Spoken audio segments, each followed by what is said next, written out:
Hi, everyone. How have you all been? Apologies for taking a bit longer here to set this all up, but unexpectedly, the day I actually programmed this live stream in and scheduled it, I did not expect it, but that very next day I started to catch a bit of a cold, so yeah, it was a bit harder setting this up. So forgive me, I've got a very sore throat and I've got a iffy nose, so hence you'll be hearing me do a lot of sniffing. I'll try to keep it to a minimum. So, how's everyone been? It's been a while since I've done one of these live streams. I think the last one was my birthday live stream, if I remember correctly. So, it's good I finally got one in. And tomorrow is Halloween, so yeah, I've got another video coming for Halloween of a very recent movie, as I mentioned in my Megan versus Child's Play video. Pizza Man is saying Spider-Man PS4 versus Spider-Man 2 PS5 versus video when? And I got another question from another one of you. It was Jess saying, Eric, could you do a Venom versus Spider-Man 2 PS5 versus video? I will say I just completed Spider-Man 2 recently. I got the digital version.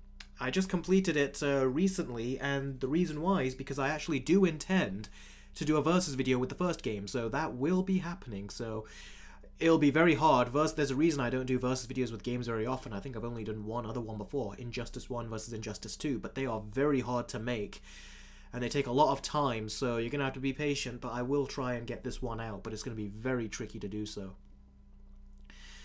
So, yeah. Oh, happy Halloween to you too, Pizza Man.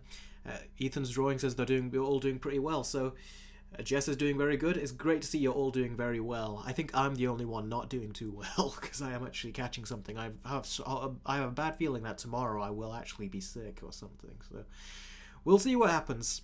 Oh, you got the digital deluxe version. Yeah, I got the PS5 bundle, the one that has the PS5, the Spider-Man PS5 skin over it, or this limited edition or special edition? Whatever it was. It came bundled with the game, so I bought that. Don't spoil anything for that recent video. Which recent video? The recent video I did was Megan versus Child's Play. Anyway, so I'm just going to give you guys high flash edits. Thanks, George. I will definitely try. Thanks, Pizza Man, as well. Anyway, now I'm going to I've always been new to these live streams, and they've always been kind of chaotic, so I'm just going to put a few ground rules in before we go forward and start talking about what's happening with Daredevil. The first thing that I want to talk about is that when I focus on these stories, I'm going to talk about them, and I don't want to have to answer any of your questions, so you can post them, but I'm not going to be answering them until later. The only questions that I will answer during the story is super chats. So people that do super chats, they are going to get prioritized, and I will answer your question immediately once that happens. So for those of you that are going to put super chats in, you will get priority. Everyone else, you'll have to wait for the Q&A section after, but I will have to be covering these stories first. So yeah, so first thing we're going to talk about is, we'll just get into it right now. So first thing we're going to talk about is Daredevil. Now, for those of you that don't know, Daredevil was a show that Marvel had commissioned Netflix to make, and they were basically airing them on Netflix. Completely different creative team from Kevin Feige and the people behind the MCU.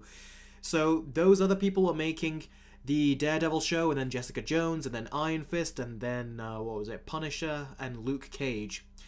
So they were commissioned to make those, but once Disney wanted to start to enter the streaming market, they wanted to take Daredevil away from Netflix so they could have him.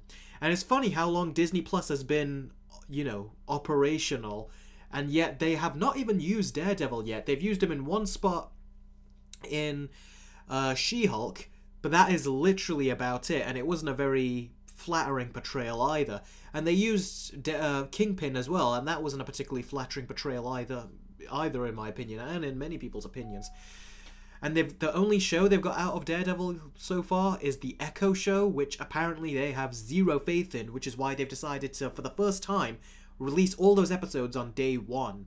Reason being because they just want it to be over and done with. They don't want the headline of Echo every single week. So that tells you a lot right there. So yeah, they've done a bad job with it. However, they hired, when they were going to do their own Daredevil show with Charlie Cox, Marvel called it Daredevil Born Again, which is very interesting because Daredevil Season 3 was already focusing on the Daredevil Born Again story, which is from the comics. So it's interesting that Marvel says, we are going to do Born Again again, just so we can, have Daredevil fit what we want him to be, which is essentially to sell more action figures and be a very PG-13 MCU light character. So they hired these writers that have worked on a lot of comedies in the past, as you would expect, and they were the ones that were showrunning Daredevil, and, well, at the time there were no showrunners, but they were the ones writing it. And it seems that Marvel have actually cancelled Daredevil Born Again. Now, this is where things get interesting. Apparently, Daredevil Born Again was going to have 18 episodes. Yeah, 18.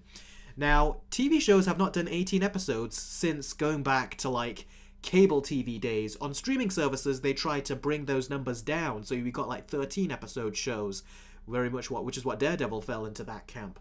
But Marvel, for some reason, wanted to make it, instead of the 6 episodes or 9 episodes they do on Disney Plus, they wanted to make it 18 episodes. And a lot of people were thinking, 18 nowadays? That's just how many weeks will it take for us to actually watch this whole season? And there'll most likely be a mid-season break. And it just felt like going from the nicely paced 13 episode seasons of Daredevil seasons 1, 2, and 3 to then go to 18 episodes. And when we look at Marvel's track record with how they manage their episodes on TV, on their Disney Plus streaming shows, they've not really made very good use of their time. The shows have either been too long or they've been too short. They've never reached that sweet spot, so people didn't really have much faith in this. And as it would turn out, before the actor strike happened, Marvel had shot about just under half of the 18 episodes, so let's say about 8 episodes approximately. They shot about that much, and even though they've shot that much, they've decided to cancel the show.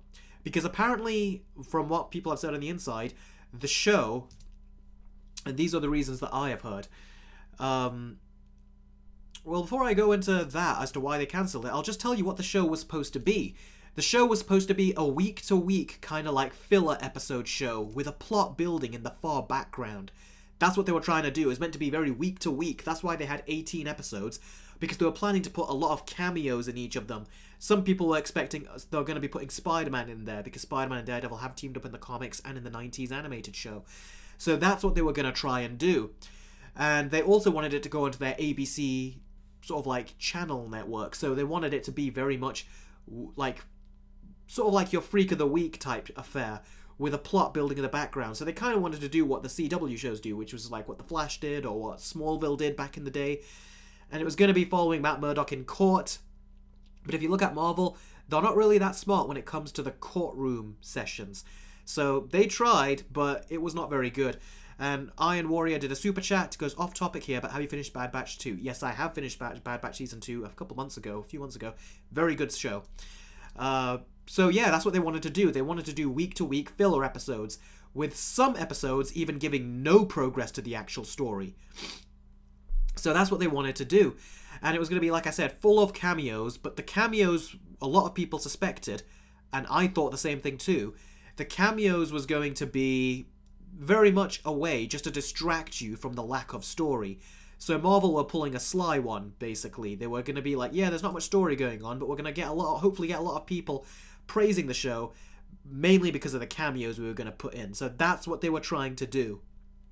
And I think it's just what we've been fussing about already. So the stuff we've criticized the MCU for, which is that they have too much padding in their shows. Their shows are essentially written like movies, like that. They could have been 2 hours, 2.5 hours, but then they thought, okay, but we've got 6 to 9 episodes. We need to pad this out. The shows never feel like they actually fit the runtime of a show. It's just more of, here's a movie, we're just making it longer and filling it with filler. That's one of the things I thought about WandaVision, and a lot of the shows suffer from this. So that's what they were planning to do. And like I said, they filmed approximately 8 to 9 episodes or something like that. And the interesting thing to point out is that Kevin Feige, he approved all of this. This is something that he basically approved of because he has that kind of power. And this makes me wonder. They've cancelled the show now. They're going to try to get new writers on board. But it's like we've already said Marvel have a problem when it comes to bloating their budgets. Like Secret Invasion cost $202 million. That's about the same budget or more than what the Batman cost. And it looks like one of their cheapest shows, even though it costs so much money. And it makes me wonder now. So yeah, they've spent a lot of money already on this new Daredevil show, but now they've scrapped it. So now they're going to have to spend even more money to make the new season. So what are they going to do? Are they going to try to put all that money into the show again and start from scratch and put the money in? Or are they going to do what they did with Secret Invasion, which is where the budget is bloated, but the show looks super cheap? And as we know, Marvel don't know, unlike, say, the Netflix Daredevil shows, Marvel do not know how to make the most out of a low budget. I mean, they can't even make the best out of their big budgets. So if they can't make their big budgets look good, imagine how bad their small budgets are going to look. So that is a big problem right there. I don't think they're going to do very good when it comes to the production of Daredevil, and already they've made a huge blunder. The fact that they've actually gotten... I mean, come on, 8 to 9 episodes they've filmed and they've scrapped it all. All those scripts that were written, they've scrapped those, they fired everyone, and they're going to start again from scratch. That basically says that we've screwed up. And apparently the reason why is because a lot of the people, apparently even on set, thought that this show was just boring. Like, people on set who are filming it were saying, yeah, this show does seem boring. So apparently word was going around the crew and were saying that this show looks boring. And yeah, that's something that they don't want with Daredevil to be, because already Marvel are being known for a lot of these failures and flops. The last thing they wanted to be known for is that, yeah, we screwed up on Daredevil. We screwed up on all of our MCU shows and movies. Now we're screwing up on Daredevil, something that another company and another studio did, and they've done it far better than us. Which is very much true, because I feel like, but at this point, how much more seasons of Daredevil do you think we would have gotten on Netflix by this point if Disney did not buy it up? So, yeah, the 18 episodes was a terrible idea. And like I said, they filmed approximately 9 episodes, and these scripts were already approved, so it makes you wonder, didn't you check on the scripts first before finding out that, yeah, this show doesn't work? It's like they've written all these scripts, and then they put them into production. They've got, like, countless episodes already in the can that are filmed, and Kevin Feige could have looked at the first episode, the second episode, the third episode, but it took 8 to 9 episodes for him to realize, yeah, this show isn't working. That's just ridiculous. And do you know what that tells me? It tells me that that they didn't care. They were going to make this show regardless, even if the quality was not good. But the only reason they pull back on it now is because Marvel is really, really, like, just getting such a bad reputation everywhere. Even the media outlets can't cover for them anymore. They're talking about how their movies are bad, how movies like the upcoming The Marvels is going to flop. There's just nothing but bad headlines coming out of Disney, just the whole corporation in general. And there's also bad headlines coming out with regards to the MCU. And the fact that they're now taking a very successful streaming show like Daredevil and they're going to bring it over and make it bad, that's not the kind of publicity that they need right now. So I think that's why they said, alright, we'll cancel it and start again. If they did not get as much pushback for the lack of quality that they are, they would have probably just said, yeah, we're going to film the rest of Daredevil and just air it anyway. But yeah, because of that, they decided, let's just do it again. But yeah, so essentially, after a string of failures, he now suddenly decides that it's not good enough. So yeah, I just think genuinely Kevin Feige is in a place where he just wanted to get this out and didn't care about its quality. He wanted to get this out and then move on to the next thing. Now, interestingly, Marvel are trying to approach other showrunners now, because they said that now what we're going to try to do is switch to a TV show format, because they've been making these MCU shows with a film format, with a film sort of like process. The process in which they make movies is how they were trying to make the TV shows, basically. And it turns out that is not working for them. Like I've already said, these shows are essentially just movies padded out to fit multiple episodes. So they found out that's not working, so what they're going to do is try to go to making, doing the format that every studio does when it comes to TV shows, which is they get the pitch, they commission people to make a pilot, which is normally an unaired pilot, and they say, yeah, make that. And then they'll be like, okay, we get the idea of what you're trying to do, go ahead, we'll greenlight this much episodes for you, and you can go ahead and make it. So that's what Marvel are trying to say now that they're trying to do. But if you follow people like Hollywood people on their Patreon accounts, like I have, they will actually tell you what some of the conversations are between them and, say, their screenwriters that they're talking about in these WhatsApp groups and things. And they basically would tell you what's going on. And one of the things that apparently is going on is that Marvel and Disney, in the media, they're trying to say to everyone that, yeah, we're going to be working with showrunners and stuff now. But apparently behind the scenes, they still want to have full control on those showrunners. They don't want showrunners that have vision on their own. They want showrunners that they can very much control. So that is what's going on. They say so. And interestingly, do you know what's actually funny? Apparently, one of these Hollywood executives on Patreon has basically confirmed that Marvel approached, guess who? Stephen DeKnight, who was the showrunner of the original Netflix Daredevil show. And they came to him and says, do you want to showrun the Daredevil with Charlie Cox, the person that you hired and made these shows for? And he said no.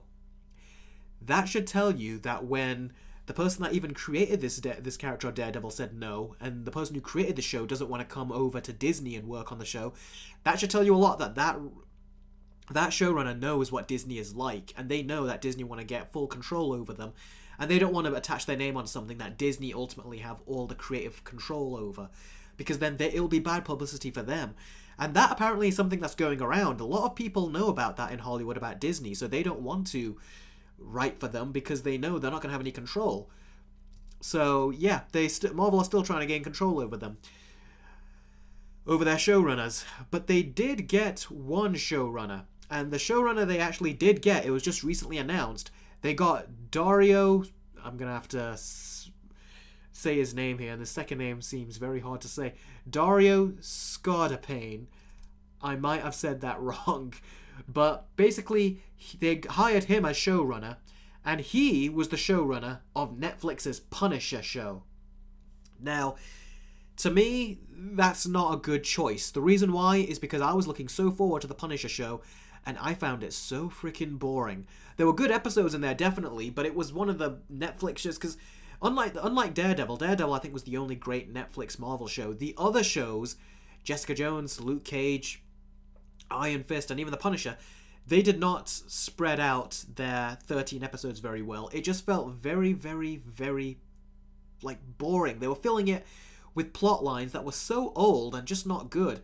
Like the cop that was being said, give me your badge, all that kind of stuff. It was just generic cop-based TV show stuff. And they made The Punisher kind of wimpy in that season. Too wimpy. I don't mind him getting, in touch with his emotional side, but they just did it so much. And I actually fell asleep on episode 4 or 5 of Daredevil. And that got me very annoyed. I was like, how the hell did I fall asleep on this? I was looking so forward to this, and I fell asleep, and that got me mad. Because some of those Netflix shows, those Netflix Marvel shows, were quite boring, except for Daredevil. So, yeah, they hired him to make a season of Daredevil Born Again, and that is not something I'm excited about. I will say though, they didn't hire him for his creative input. They still want to control him, so what we're going to get is still going to be a very lackluster show. They can probably try to make it better than the one they originally were going to do, but I doubt it's going to be that much better. It's still going to be very lackluster, because Marvel don't change. They still want to hire someone that they can have control over. And that's why the previous showrunner of Daredevil said that I'm not coming back. So, yeah, that's the new showrunner they have. Now, let's talk a bit more about what those Daredevil episodes, the ones that Marvel have cancelled, let's talk a bit about what they were going to do. Now, for a long time, a lot of people have been asking, here's Matt Murdock, here's Karen, and here's Foggy. We know Matt Murdock is showing up, but where on earth is Karen and Foggy? At the end of Season 3, they all got together. Matt got out of his dark corner that he was in, and he was much more upbeat, and he was kind of gone back to being their friend that they knew, the Matt Murdock they knew before he got super depressed in Season 3. So, people are all asking, so yeah, we know he's in here, but where's Karen and Foggy? We want to see the trio, because they are a great team. Well, for those that are wondering about that, here's what actually happened. Yep. People are wondering if they were going to just recast them or just get rid of them. It turns out they were going to do worse. They actually were going to kill Foggy. And not just Foggy. They were also going to kill Karen off as well. So yeah, they were going to kill them both off. And guess how they were going to kill them off. They were going to kill them off in the first episode, and apparently they were going to get shot. Now, this is where things also get a bit more interesting. A lot of people were saying, well, where is their name on the casting sheets? Because the castings always get leaked. But apparently there was no sign of these two. People couldn't catch them on set. So people were thinking, alright, then are they casting them or not? What's happening? Well, this is actually something that I don't know if it's confirmed, but it's something that I am actually guessing is what was going to happen. Is that I'm guessing they were both going to get shot off screen. That's what I think they were going to do. And my guess is that Matt probably would have seen them under some kind of like sheet, some white sheet where their bodies are covered with. But that's why we didn't see them. And it's why also you heard all these rumors that Matt Murdock was going to get a new love interest and everything. So yeah, they were originally going to kill off both Karen and Foggy, and Kevin Feige and Marvel both gave the thumbs up on that decision. So that was their decision. For everyone saying that the MCU is going to do well by these characters and do well to continue it, this is how they were literally going to start off. Terrible idea. No one liked that. And everyone looked at Marvel and thinking, what the hell are you doing? And in case you're wondering why Matt Murdock, I put him in black and white as well, even though he is not going to die, well, this is why I put him in black and white. Because it's the MCU. You know they're going to try to make him goofy and silly. That's just kind of what they do. So yeah, they're going to redo the show. Hopefully they'll keep them both alive now, and hopefully they'll make Matt Murdock more serious too. Because apparently what they want to do is make the show more like the Netflix show. But at that point, I'll just say, why don't you just hire the Netflix people, just give them full creative control, and say, here, you guys that did Season 3 of Daredevil, which is the best season, I think, of any Marvel show on TV, go do Season 4. We'll give you full creative control. You can even make that new hallway fight sequence that your fight choreographer said that they had already worked on before they got cancelled after Season 3. You can bring them back, but no, they're not doing that. Now, the reason why they are not doing that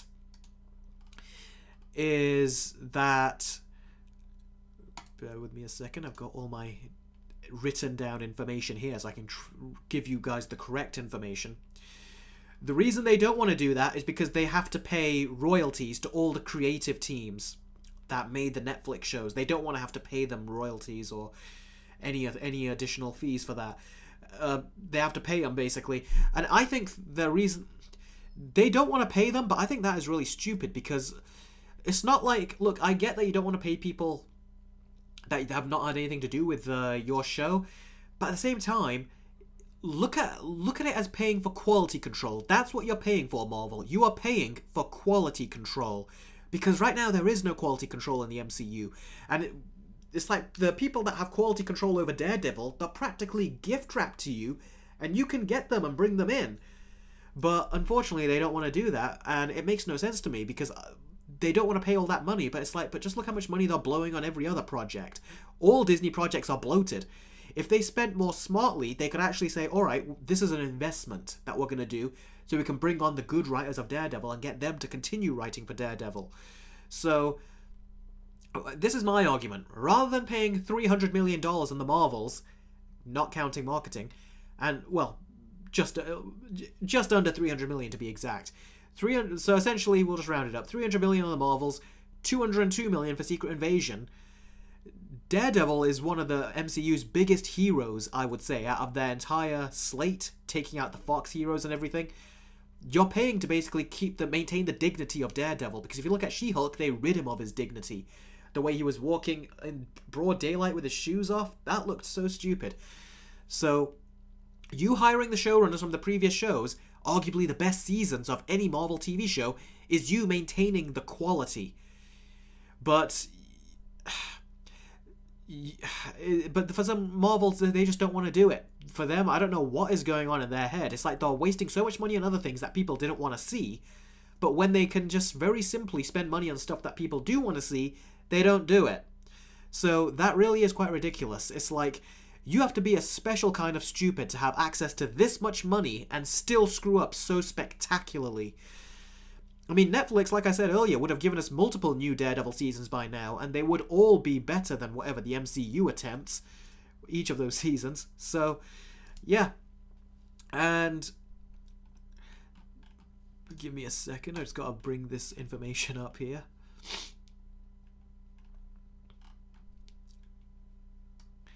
And also, do you remember at the end of Daredevil Season 3 where they like I said, by killing Karen Foggy, do you remember at the end of Season 3 where Matt Murdock made a deal with Wilson Fisk, with Kingpin, and he goes, you can reveal my identity, you can try to come after my friends, Karen and Foggy, but if you do, I'm going to make sure I do everything I can to put Vanessa into a cell, into a prison cell with you. And he basically made a deal with Kingpin and was like, okay, Kingpin says, alright, if you leave my wife alone, I will leave your friends alone. I won't reveal your secret. So they shook hands on that, and that was the deal that they made. And then when Karen, Foggy, and Matt Murdock were all in that cafeteria, they were all having coffee and stuff, they said so that she's not going to bother us as long as we have Vanessa that we can basically threaten him with. And then they says, and if she gets hit by a bus? And then Matt was like, yeah, we'll figure that out when we get to it. That was actually something that I was like, that is going to be such... It's like there's always going to be stakes because you know at some point they will try to off Vanessa, the writers would, and then what is Kingpin going to do? All the bets are off. So that is something that would have been so fun and interesting to see, what Kingpin would have done. But unfortunately, Marvel killing off Karen Foggy, it's like you would not have even got that.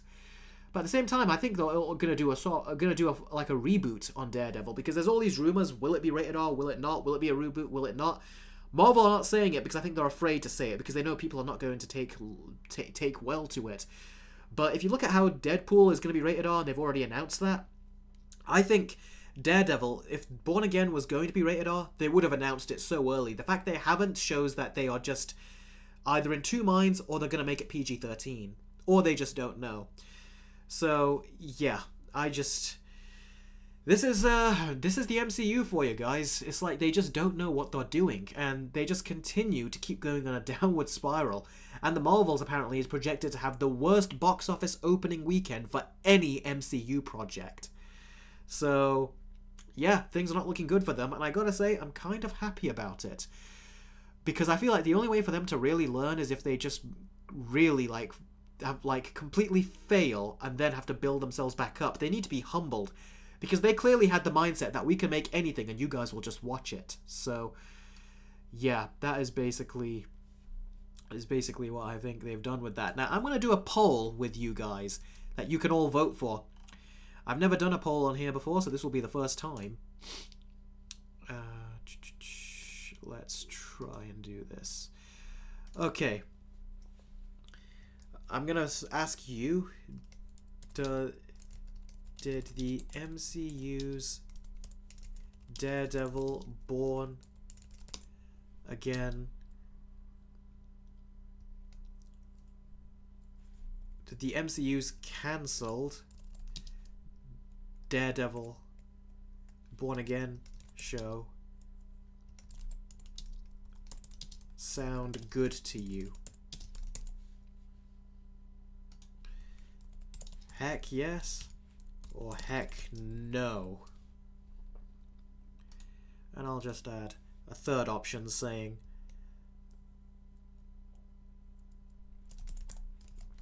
unsure, needed to see it. Alright, so I'm going to start that poll, and you guys go ahead and start voting.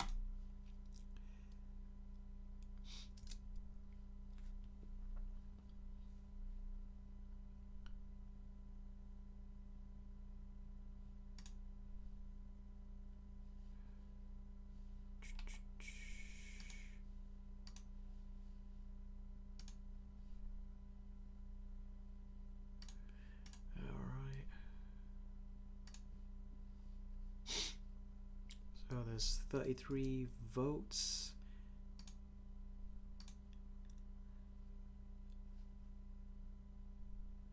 A lot of people like the sound of what the MCU's Daredevil Born Again show Huh. 37% of you thought it sounded good. Huh, 36%. Some said unsure, needed to see it. That is interesting.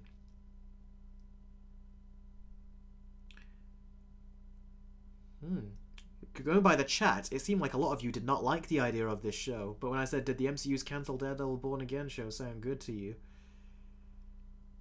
It's like, no, not really. At least to me.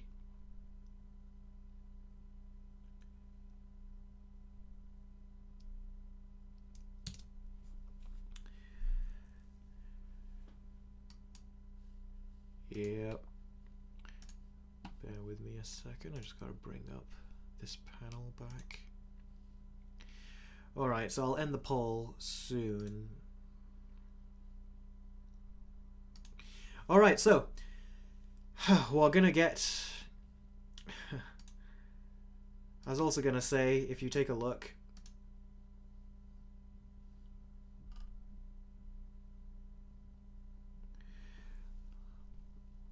these are shots of when they were shooting. So here's Charlie Cox and Vincent D'Onofrio playing the characters that they were going to shoot. Sorry, this is when they were playing their characters and they were shooting. It's bizarre. If you look at Vincent D'Onofrio, it looks like they've got a green screen behind him. Typical Marvel, though. In the streets, I don't think Daredevil the show had to use any green screens on the street, but Marvel found a way to do it. Yeah, I agree. I agree, Jess. The Netflix one was well written.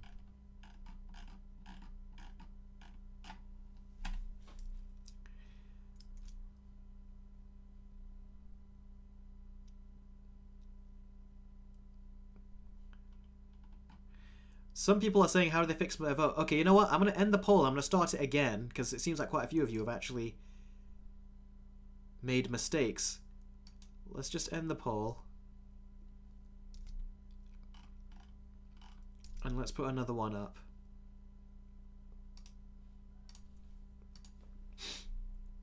Because it says heck yes right now, 36%. Yeah, I think quite a few of you seemed unsure. Let's see.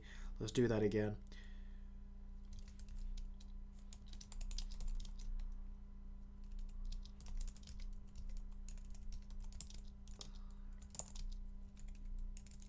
Bear with me.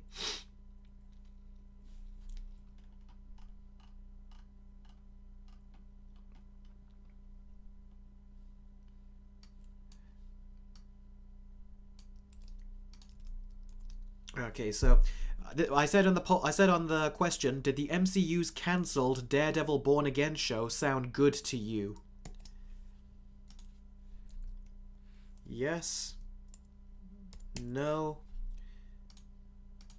And I'll write down unsure, meaning that you had to that you wanted to watch it to know for sure. So I'll start it again.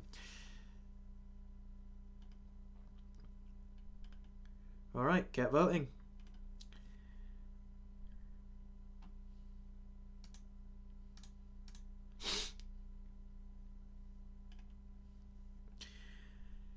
Parker CS, you always talk to me about Scream Legacy. I still haven't seen it. I'm aware of it. I will see it, but I haven't come across it yet. I will see it, though, at some point. So, yeah, we're getting now to the Q&A. So, if there's any questions you guys want to ask me, go right ahead and we can start answering them. I'll close the poll in a couple minutes once you've all put your votes in. What if John Cena played Eddie Brock instead of Topher Grace and Sam Raimi's Spider-Man 3?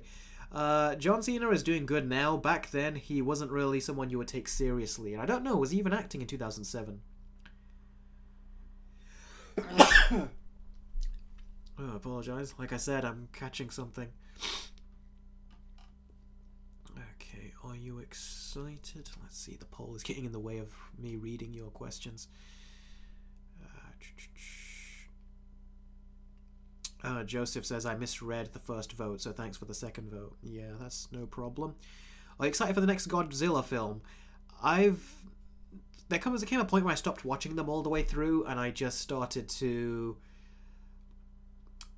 skip to the Godzilla stuff. So yeah, I am looking forward to skip to the Godzilla stuff. Unless I feel like I'm in the mood and I can sit through all that stuff, then yes, I will do it.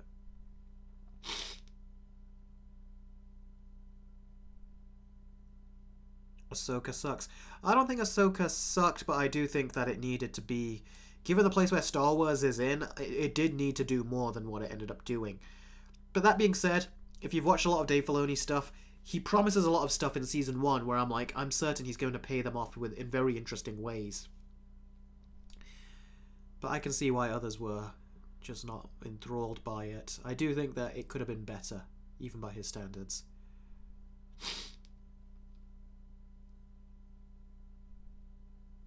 Samuel W. Jackson needs to be in DC to make his superhero career grow. Okay, guys, I'm going to end the poll. It's just been 2 minutes, but we'll just end the poll. And let's take a look at the results. Okay, so did the MCU's cancelled Daredevil Born Again show sound good to you? 37% of you said yes, 35% of you said no, and 26% of you said unsure, meaning that you wanted to watch it just to be sure. So that's an interesting figure, that is. Hui Toonmore says, Eric, will you be reviewing the rest of Ahsoka now that it is finished? I heard it got much worse. It didn't get worse. It definitely, I think, did get better as it went, because I thought it started off quite slow. But, yes, I did watch the rest of it. I did still enjoy it. I would say it could have been better. Hui also says, I kind of lost faith in Dave Filoni, honestly.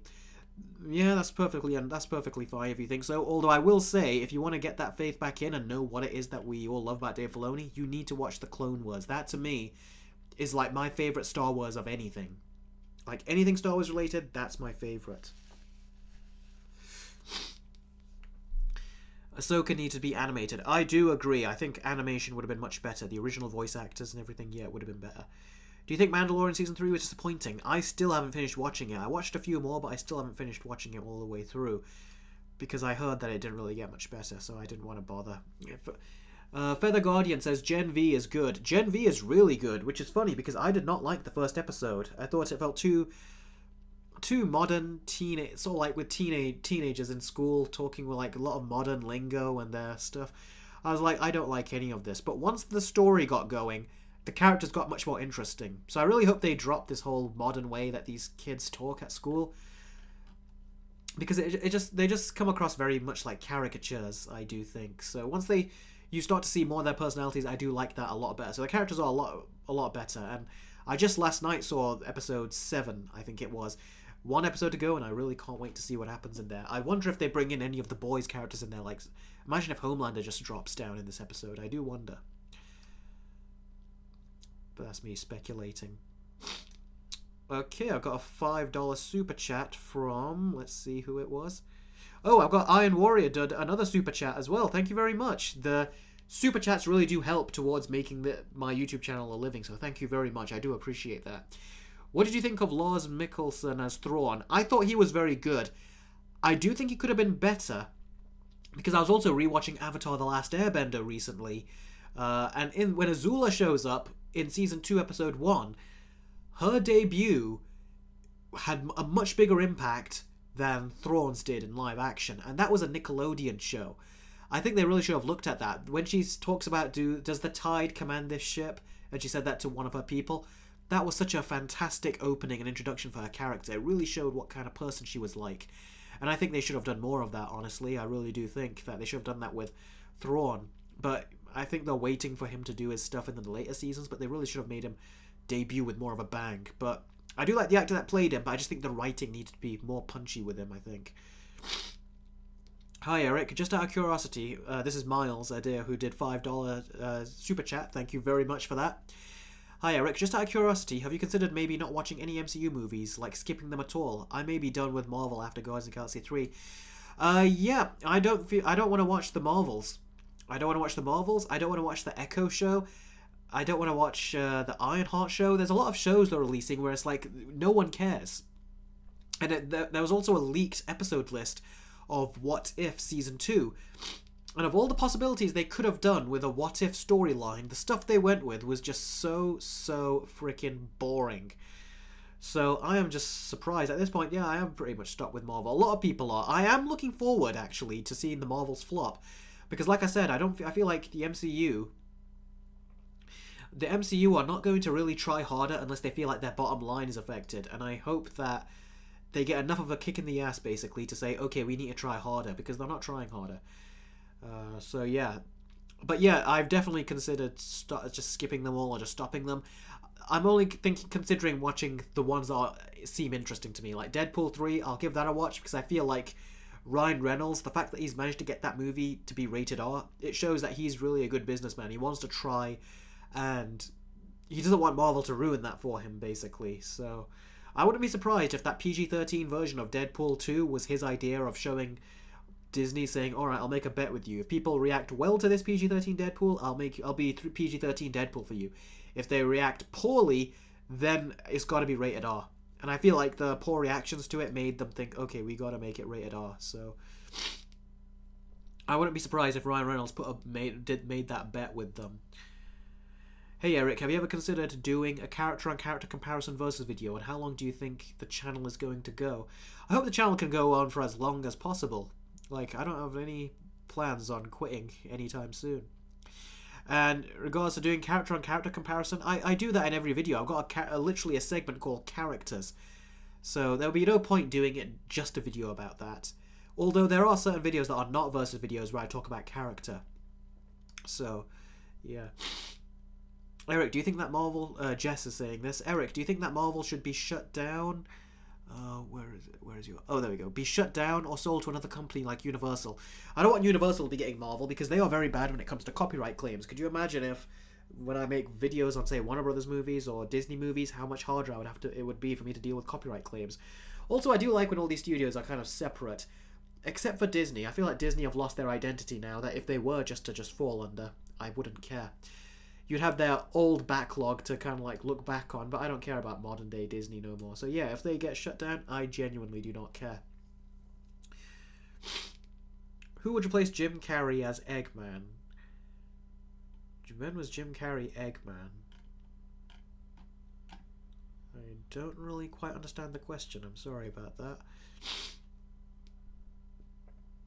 Is the Batman now a 10 out of 10 for you, Eric? Says EJP. No, it's still a 9 out of 10. It got very close, I think, to a 10 out of 10. I think at one point I did give it a 10 out of 10 when I watched it again. But upon reflection, I do think it still falls into a 9 out of 10. But a high 9 out of 10, I would say. Marvel in public domain? That would be funny, wouldn't it? Ethan's Drawing says, later I was meant to tell you not to spoil the movie you recently watched, but I accidentally pronounced it video instead. Oh, you mean the Five Nights at Freddy's that I recently watched, which I announced. Yeah, don't worry, I won't spoil anything in that movie.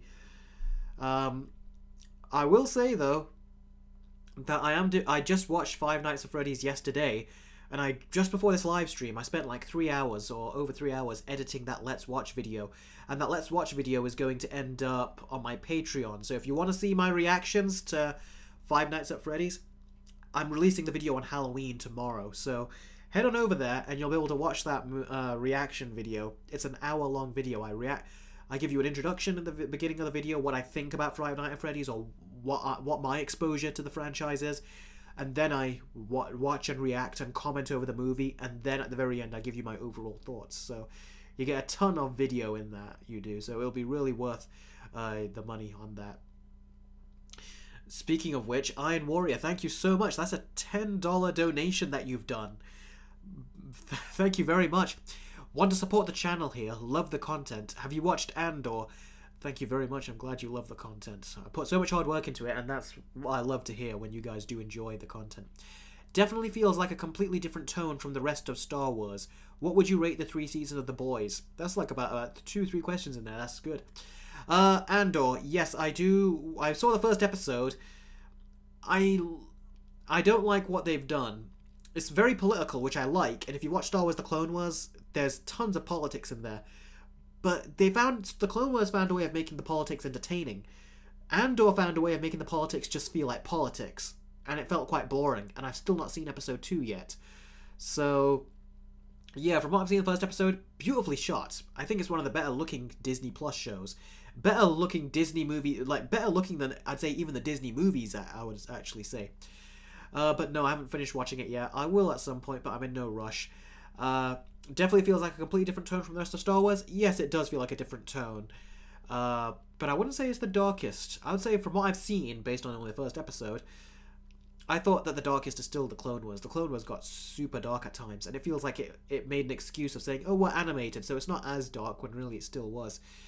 What would you rate the 3 seasons of The Boys? I don't know. I haven't seen them in a while, but season 1, if I had to remember off the top of my head, maybe an 8 or a 9. And season 2, I think I liked that better than season 1, so I'll probably give that a 9 as well, like a good 9. And season 3, I'd also give a 9. I really enjoyed season 3 as well. So yeah, thanks again for your super chat. I really do appreciate that. King Track says, Yo Eric, why are you still suspended on Twitter? Because Twitter have not removed the suspension. I've said this for those of you that don't know. My Twitter account got hacked once, and someone was uploading a bunch of rude photos on it, and even changed my profile pic, and changed my profile description and everything. I reported it to Twitter, and they locked the account. And then when I finally got my account details back, and I logged back in, and I changed everything, they says, yeah, we've suspended your account because you violated our guidelines. So, of no fault of my own, I've got no Twitter no more. But I'm on Instagram, and I'm constantly talking about stuff on Instagram, so head on over to my Instagram if you want to get updates from me and things and such, and see what my thoughts are on news, because whenever news is posted on Instagram, I'll post it on my stories, and then I'll give a little description as to what I think. Like recently there was a bit of talks of the Matt Reeves, the Batman, having a Scarecrow spin-off, so I think I provided a bit of thoughts on that as well. Flash Edit says, did you like the Five Nights at Freddy's movie? I'm sorry, I can't give you that answer yet. That's a Patreon exclusive, and that is something I'm not going to spoil for any of the patrons, because I do have patrons that have actually got that tier, and they are looking forward to the video. Okay, Daredevil versus The Boys. That is a very good and hard question. I'm going to say Daredevil, because I like The Boys, but Daredevil has a nice atmosphere with the characters, so I'll say Daredevil. Yes, I actually chose Daredevil. I never even asked myself that question until you just asked me. Twitter stupid because of Elon Musk. I will say this happened before, way before Elon Musk bought it. This happened like 2-3 years ago, maybe even more at this point. I don't know. So it was before Elon Musk took hold of Twitter. Phoenix Hunter YouTube Jr. saying, hey Eric, do you like the Five Nights at Freddy's movie? Again, I cannot say. You have to go on Patreon to find out. The video is going to get published tomorrow, like I said. The 31st, Halloween. I'm going to publish that. Daredevil versus the Batman. I gotta say the Batman. I'm a sucker for Batman. Eric, Jess says, Eric, do you like my car profile picture? Yeah, your profile picture is great. It really stands out whenever I'm scrolling through comments and things. I'm like, oh, there's Jess. Sometimes I just pick out your profile picture first, and I recognize you before I read your name. So, yeah. Kidding Cell says, hello. Velka Estella Vita. I am so sorry. I'm gonna get that wrong. Was Tom Hardy a good choice for Venom? I think he is a good choice, but they certainly didn't get the best performance out of him, so that, I would say, is the problem there.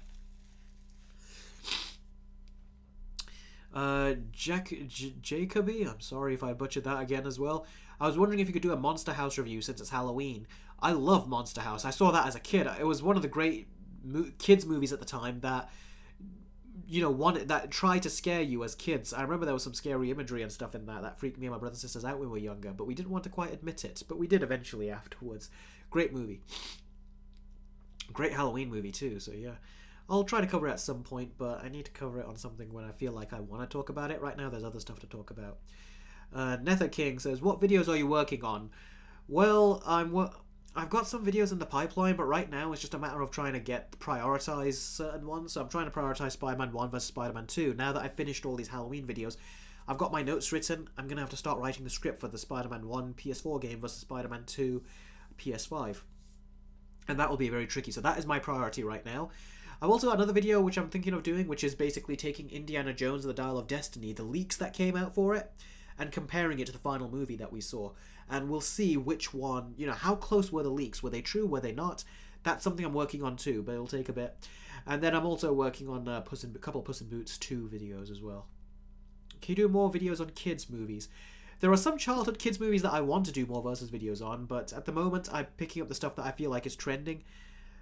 So yeah, but Yeah, kids movies. Yeah, I wanted to do a little versus video on Matilda, the musical versus the original movie. So that'll be my next one when I do that. Logan Green and Tom Hardy look identical. Do you agree, Eric? Says Jess. Logan Green, if I recall, is he the guy from the Upgrade movie? Yeah, everyone was saying that he looked. If that's what you're talking about, everyone said that they look the same. New Nightmare versus Nightmare, says Parker CS. Yeah, that sounds like it could be a good versus video, but I don't know. I always kind of thought I would do Friday the 13th versus Elm Street before doing Elm Street versus Elm Street, if you know what I mean. So at some point I'll try to do that. Theo Harris has done a $5 super chat. Thank you very much for the super chats. Like I said, I cannot be overstated as how much I appreciate these super chats, because they really do help. If there was a year for movies, you would say was the best. Which would you say is the best ever? Which would it be? That's a very good question. I'll say 2007, because 2007 I remember that year. There were so many movies coming out. It was hard to kind of keep track of them. Literally, you can think of so many movies. The first Transformers came out that year. Die Hard 4 came out that year. Harry Potter 5 came out that year. What was some other stuff? Fantastic Four: Rise of the Silver Surfer came out that year. Literally, look up 2007. You will see so many movies came out that year. It is unfreaking believable. Feather Guardian says, excited for the first 4 episodes of Invincible Season 2? Yes, I am. In fact, I'm going to do a Let's Watch on my Patreon with each of those new episodes of Invincible. So if you sign up for Patreon now, you will also get that. And as a build-up for it, I'm going to do a Let's Watch of the Atom Eve special episode first, before we get over to that. That's the idea and the plan, at least. So that's also what I'm going to try to do. So again, I've got a lot of great stuff coming to Patreon, a lot of high-quality content coming there. Have you seen The Nun 2, says Cameron Shahid. No, I haven't. I feel like these Conjuring movies, if James Wan's not directing, they're kind of, they're just not as very good. And I feel like I'm kind of tired of just getting the mediocre horror movies. So if David Sandberg directs another horror movie, I'll watch that. I've heard The Nun 2 is better than The Nun 1, but that's not hard. The first one was really bad.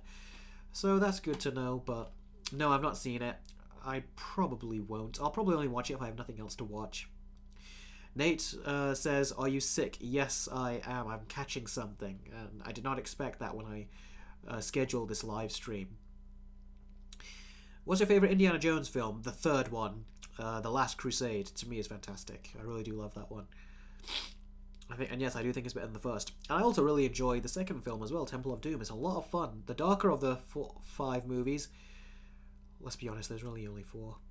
3 if you really want to nail it down even more. But it's still a lot of fun. Definitely a movie that changed Steven Spielberg. He definitely tried to be more family oriented with his movies after that, and less violence, whereas before that he used to be very violent with his movies at times.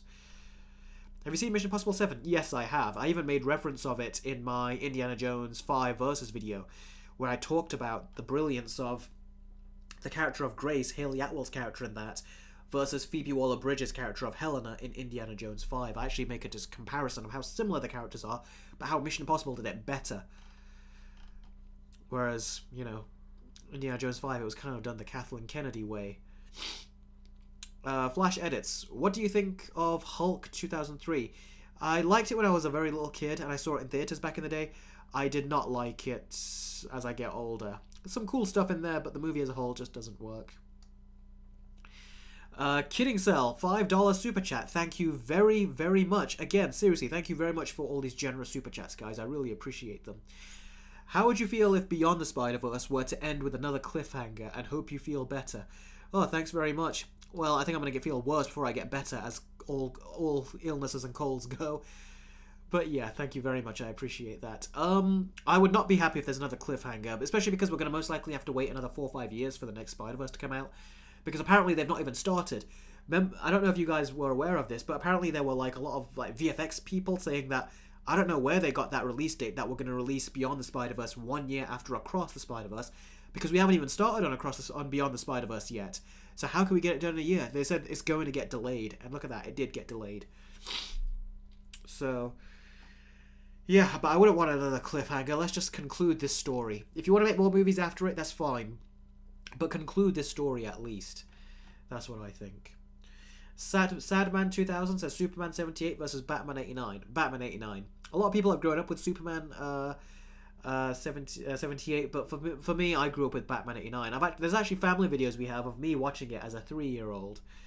3-year-olds are not like what 3-year-olds are now, because I've seen, like, I remember when my younger brother, I'd pick him up from school and he was 3, and there were a lot of kids. No, not he wasn't 3. He was 4 or 5, and there were a lot of kids in his class that were the same age as him.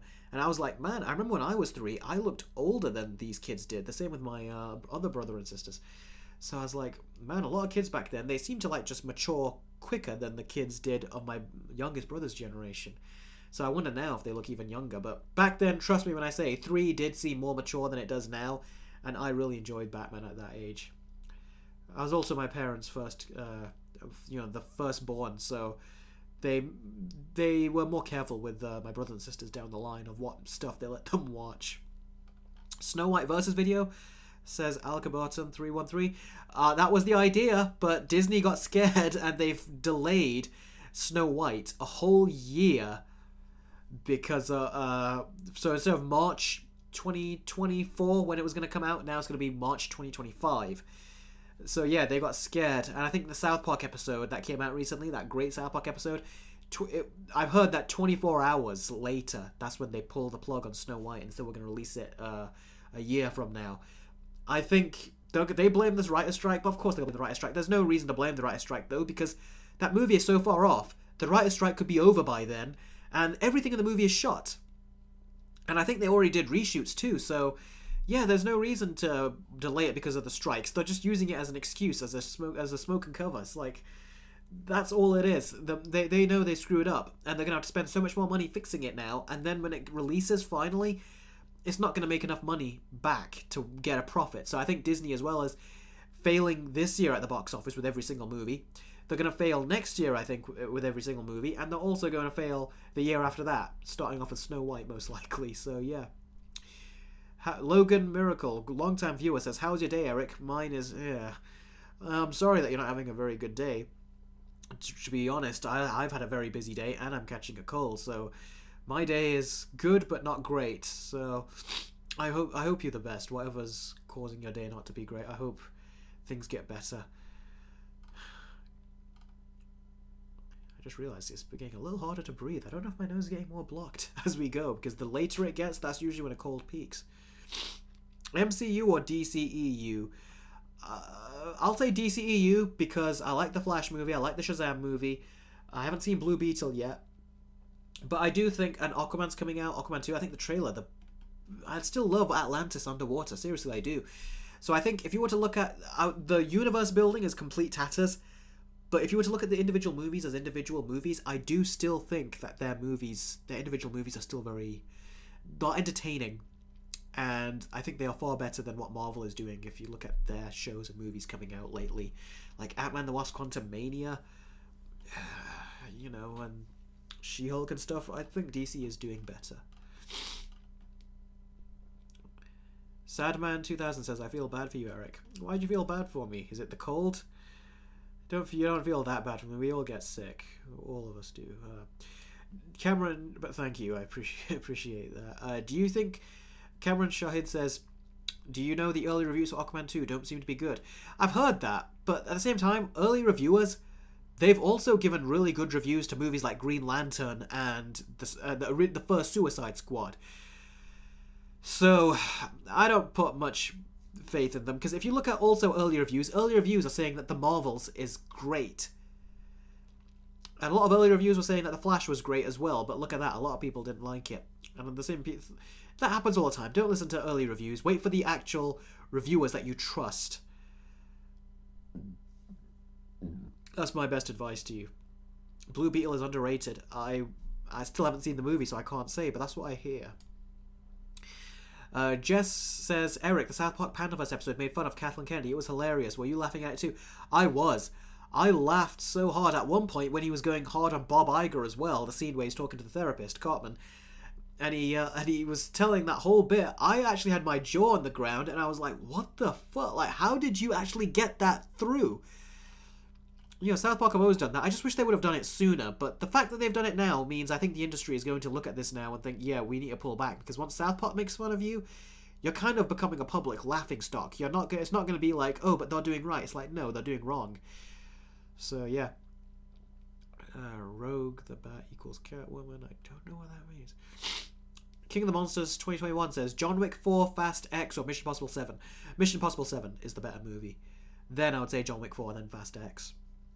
What are your thoughts of Loki Season 2 so far? I've not even seen Loki Season 1. Because I remember I was looking so forward to watching Falcon and the Winter Soldier, that show, and it's disappointed me so much that I said I needed a break from Marvel. So I just stopped watching the next two things, and the next two things that came out was the What If show and the Loki show. And incidentally, the Loki show is the one that people say was actually the very good show, so... Velka, I've already answered your question when you said, was Tom Hardy a good choice for Venom? He was. He is a good choice, but I don't like the character they got him to play. The interpretation of the character they got him to play, I just don't like that. Sadman says South Park is a saint. Well, they can be, sometimes. It just depends. But I think society has just made it too easy for them. If Family Guy made fun of it in the way South Park does, they would also get a lot of praise. But they don't go as hard, I don't think.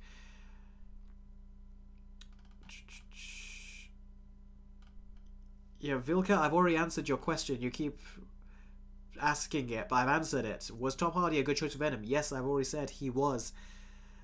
He was a very good choice, but I just don't like the interpretation of the character that he was playing.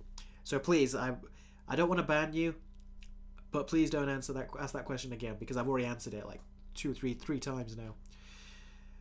I think the Spot might be the next Thanos other than Kang. I don't know if I would put him on that level. He's definitely a great arch nemesis, as he likes to call it, but I don't know if I put him on the level as like the next Kang.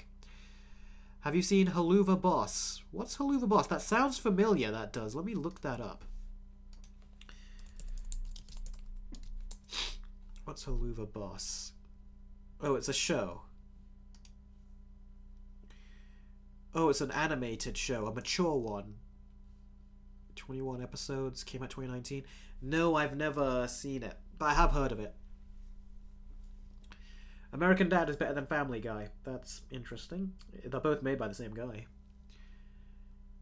What are your thoughts on Stranger final season? Do you think it needs 9 episodes to explain some stuff Season 4 didn't elaborate on? What are Vecna's motives and what the Upside Down is? I'll tell you, I think I've already said this in a previous live stream, but I did not like Stranger Things Season 4. It's the first season I did not like. I was excited when I heard each episode was going to be like an hour and a half each, but then you find out that no, it's essentially just 2 episodes crammed into one, and a lot of it is full of filler. Like, they just prolong stuff that didn't need to be prolonged.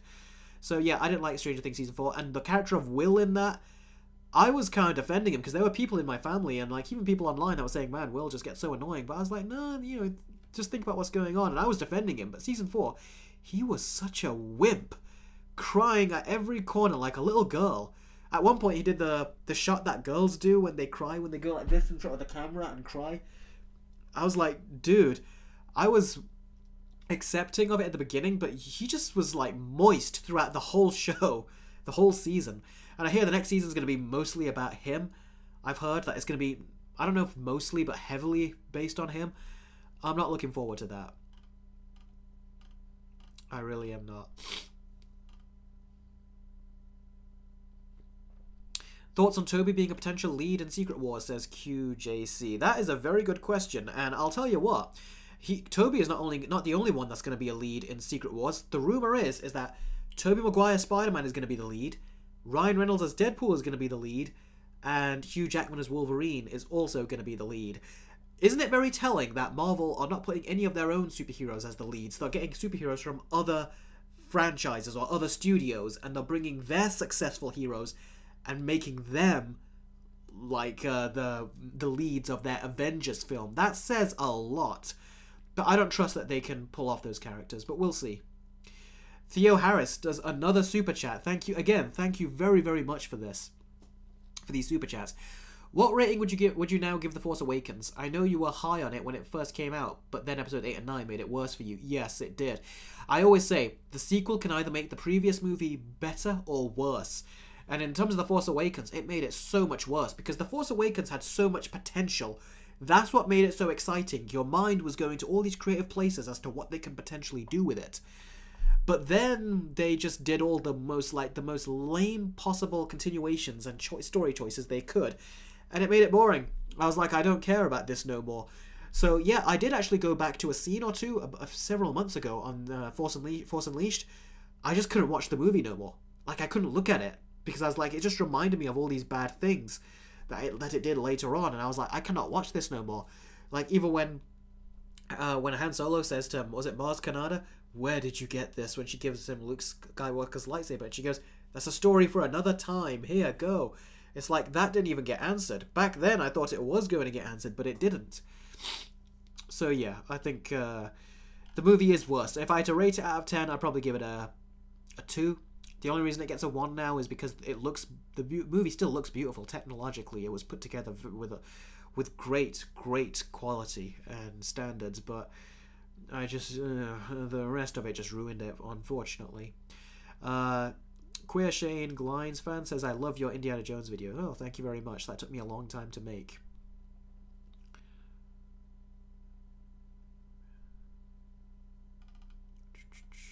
Are you hyped, Eric, for the Avatar: The Last Airbender live-action show? I am not, because I think the MCU... I mean, not the MCU. The animated show I think is fantastic. I think there was no reason ever to remake this. The only thing I'll be interested in is just seeing how they translate the action sequences. But that's about it. I do not care about anything else on that show, because the animated show is what I'll always be going back to. The animated show just gives you this really nice, happy feeling. And I didn't even watch it on Nickelodeon back in the day, because we didn't have Nickelodeon. I watched it about 10 years ago for the first time on my computer, my laptop, and it was with my headphones or earphones, and it was fantastic. Vilka says, do you think of having Ghostface as a good guy instead of a new Scream movie if well written? I don't think you wrote that well, but I think what you're trying to say is, do I think that having Ghostface as a good guy in a new Scream movie would work if it's well written? No. Ghostface is your slasher villain. I don't see why you would make him good. Jonah White doing a super chat of $5. Thank you very, very much. Again, seriously, you guys are being so generous with these super chats. Jonah White says, have you played or watched Jedi Fallen Order and Survivor games? Here to support your great content. Thank you very much for that. I really do appreciate it. I tried to play Jedi Fallen Order with my PS4 at the time. I've even got it back there. In fact, hold on a second.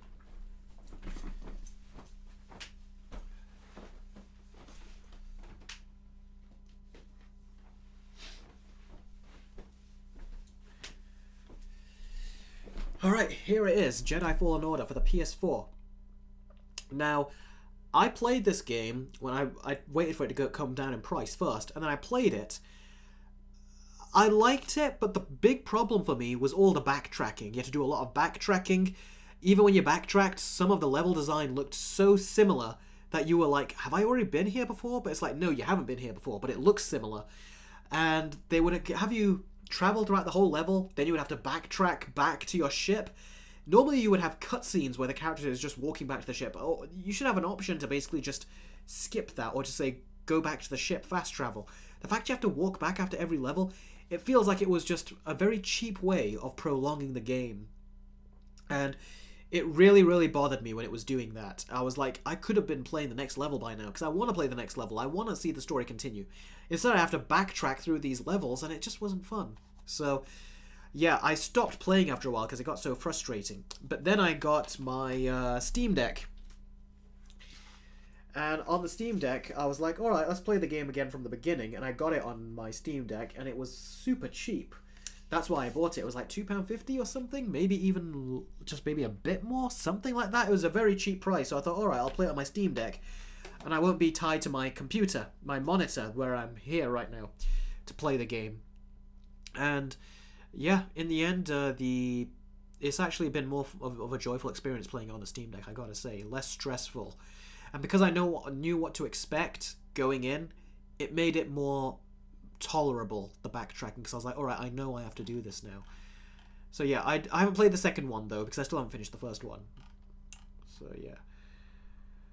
But yeah, the second one does look pretty cool. I like that they put the amputating the limbs up on people with lightsabers. That was cool that you could do that now. Michael Afton says, have you watched the Five Nights at Freddy's movie? Yes, I have, and I've even recorded my reaction to watching it for the first time, and it will end up on my Patreon tomorrow on Halloween Day, so stay tuned for that. Like I said, remember, if I get 100 patrons, I will make the three-way How to Train Your Dragon versus video, and I will do it with the actual music from the actual movie. And by doing that, I will be demonetizing the video, so it won't get any copyright claims. So that's what I will do. But you have to go on. You know, the goal is to get 100 patrons, and then yeah, that will basically be the reward. Like once we've reached that milestone, that's the thing that'll happen. Infinity War or Zack Snyder Justice? That is a very good question, and not one I'm going to answer. Because I did say I'll do a versus video of that at some point, and I still intend to at some point down the line to do it, but we'll see when. Because I'm very busy. But I like both movies. I like both. And I've already done versus videos of those films with other films, so if you want to know my opinions on them, they're on my channel. Eric, do you like Doctor Who? I could never really get into Doctor Who, but I did like what was his name? Who played him originally? David Tennant. I liked him. I really did like his version of Doctor Who. He was the most iconic one to me because he's the one I saw in all the adverts, and when I would see it on TV, I would see it with him, and that's how I was introduced to him as an actor. But yeah, I never really watched it. I could never get into it. It's too goofy to me, personally, and I used to be into more serious stuff like Ben 10. But my Saturday morning cartoons were more serious than a live-action show. To me, that just didn't look right. It's why I could not get into Power Rangers, or why I could not get into Doctor Who. Although I would watch them at times. Power Rangers, I remember I would watch because there was nothing else on TV at a point. But yeah. I was going to make another point there. I can't remember. Oh yeah, David Tennant. I will say this: I did used to watch the holiday episodes of Doctor Who with David Tennant in it, and those were always fun. Like I would not really be a fan of Doctor Who, but I would always watch like was there a Christmas special at a point? Whatever the holiday special was, I would always watch those. Patrick Stiles says, "Have you heard the rumors for the Batman 2? If so, what are your thoughts on it?" Yeah, for those of you that don't know, there are a lot of rumors of the Batman 2 coming out, but one of the rumors is that the main villain is going to be Hush, and the secondary villain, I've heard, is going to be Clayface, potentially. And that other villains will return, like the Penguin will return, the Riddler will return, but I'm guessing more smaller roles, if I had to guess. Jonah White, another super chat. Thoughts on Spider-Man 2 PS5, if you've played it? I have played it. I even said earlier on in this live stream that I've played it, and that I'm going to plan on doing a versus video on it. I really, really enjoyed Spider-Man, but I will say it wasn't great. I don't think it was great compared to, like, kind of like, when I say great, I mean, like, it wasn't as big a leap in terms of a sequel. Like, if you remember Batman Arkham Asylum, and then we went from Batman Arkham Asylum to Arkham City, that was a huge, great leap forward. And then even Arkham City to Arkham Knight was a huge, great leap forward. Spider-Man 2, there's leaps, but it wasn't a great leap forward. So if you're looking for, like, the Arkham City of revolutionary sequels, this was not that. But it was still a very good game. I had some problems with the story, though. I did think that the first act was fantastic. The middle is where it felt like some stuff was starting to get rushed. And then the third act, because the stuff was getting rushed in the second act, the third act did not all come together as well, I think, as it could have. But that's all I'll say. Stay tuned for the Versus video where I talk in depth about the story. Vilka, I appreciate your enthusiasm, and I know that you want to get your question asked, because I am someone that also likes to repost my questions a few times, but I don't repost them as much as you do, and I think this is a bit too much. So please do it 3 times. I'll allow you to spam 3 times, but please don't do it 1, 2, 3, 4, 5, 6, 7, 8. You know, don't do it that much times, please. That's too much. Am I excited for Godzilla x Kong? Not really. I need to see a trailer to know if I'm excited, but I feel like I've got on my fix of those monster films, especially Godzilla vs. Kong. That was a very good fight in that. Steam Deck or PS5? I don't know what to buy, says George Phillips. It depends what games you want to play, and it depends how you play them. Would you like to play in the comfort of your own bed or sofa? Would you like to move around? Do you travel? In which case you want to play it. If you're just playing it in the house like I do and just moving around and just like to spin around your chair, not stay tied to your chair and your monitor, then yeah, I'd say the Steam Deck. And it also depends what games you want to play. If the games that you want to play are supported on the Steam Deck and they run very well, then yeah, get the Steam Deck. But if you want to play a lot of the new PS5 games, then yes, get the PS5. For me, aside from Spider-Man 2, there's no games on the PS5 that I want to play. The only other one that I want to play is going to be the Wolverine Insomniac game when that comes out, but that's not That's so far away. So yeah, I think Sony are very slow with the rollout of games this generation. They were so fast with the PS4, had a bit of a slow start, but then it's like stuff was coming out all the time. PS5 is coming out way too slowly. Jess says, "What are your thoughts on the new Transformers 1 movie? Because it's a full-on Cybertron movie with no human characters." I was looking forward to it at first. I think you are the one that told me about that, and I looked it up. I don't like some of the people they hired. Like they got Keegan Michael Key in there doing a voice. You know what? He always does one thing with his voice. He's always the loud, obnoxious comedy relief. So I don't want him to do that, but he's most likely going to. It's a shame they didn't get back the original voice actors, like the original guy from Optimus Prime. I think it would have been great if they brought him back. But it's an animated movie. I don't want an animated movie. I wanted a CGI movie. You know, like the real-looking CGI we get in the Transformers movies. Just that, but full-on CGI. So I would have looked forward to it if it was that, but because it's not, I'm not looking forward to it personally. But I'll have to see a trailer. Maybe it'll be cool. Vilka says, "Sorry." No, that's okay. Just so long as you don't do it again. That's all. I think in the previous live streams you've done that too. But just so long as you know, like I said, I'll give you 3. You could spam it 3 times in a row, and I'll spot you. But don't do it more than that. But thank you for your apology and for listening. I don't ever want to ban anyone. You all mean a lot to me. I don't want to ban any one of you on my channel. Rise of the Beast is fantastic. I thought it was okay. And the CGI, man, what is up with the CGI? Because I went back to one of the earlier Transformers movies, Transformers 1, and I thought the CGI looked better in that, and the green screen, compared to the green screen in modern special effects movies. So, yeah. Imagine a movie where Tom Hardy and Topher Grace's Venoms come face to face. Is that really a movie that you want to imagine? I don't know if that's one that I want to imagine. It'd be funny if they both came across the Venom in the Spider-Man 2 game, though. That is something I'd want to see, and I want to see him wipe the floor with them. And I also want to see the Kraven of the Spider-Man 2 game to come in and fight Aaron Taylor Johnson's Kraven in that live-action movie that Sony are making, because the Kraven in the game was so good, and he was intimidating, and they really showed how much of a threat he is, versus this new one that just doesn't look as good, honestly. Gary Loke, this is your first super chat of $3. Thank you very, very much. What would you rate the Star Wars sequels now? Well, that is a very good question. Give me a second here. That is a very good question. Like I said, I think I'd give earlier. I said I would give a 2 out of 10 to The Force Awakens. The Last Jedi, I've always given it like a 2 in my head, but at the same time, I think it's just caused so much damage. Star Wars is still damaged because of it, and a lot of the trust is still gone because of it too. I think you have to give it a 1. And The Rise of Skywalker, that also gets a 1. So yeah, 2, 1, 1.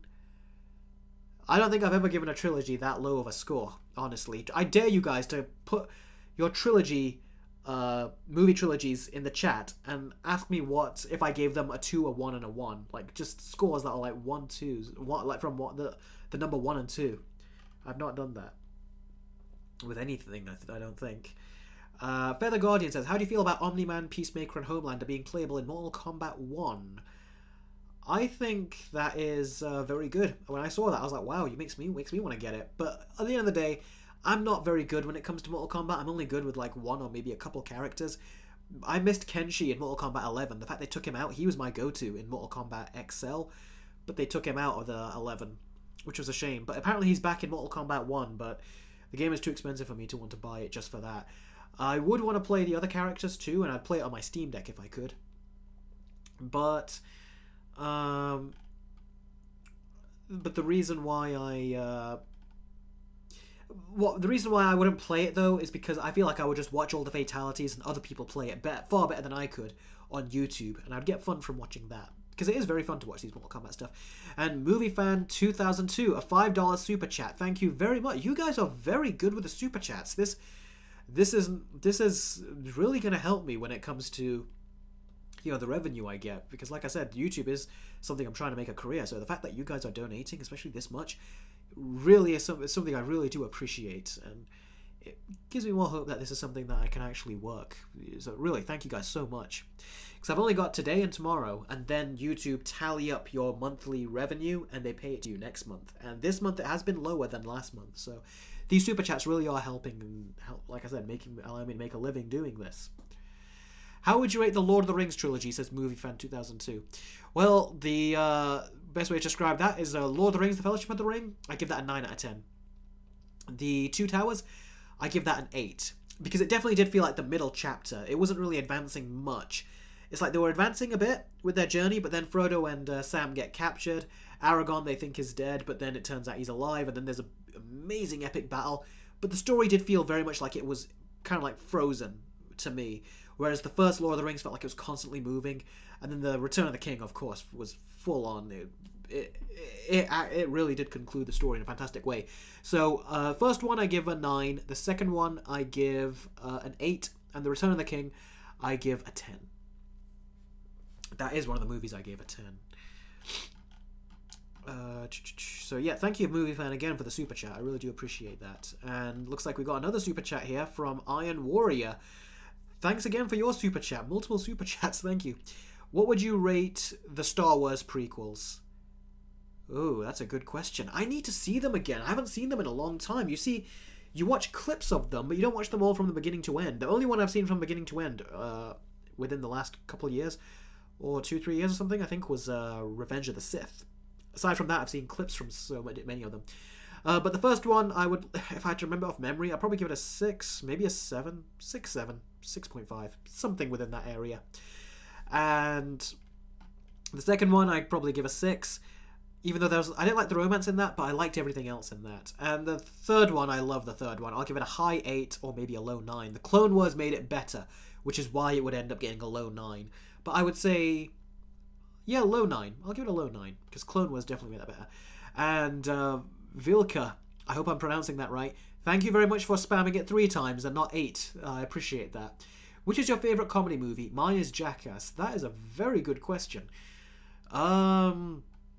Favourite comedy? There's so many of them. I will say, I don't know which is my most favourite, but I do know that one of the ones that I like the most is Dodgeball. Very funny movie, but I know it's not my favourite. I must have another favourite, but it's not coming to mind. The first one that does come to mind, though, is Dodgeball. Fantastically funny movie.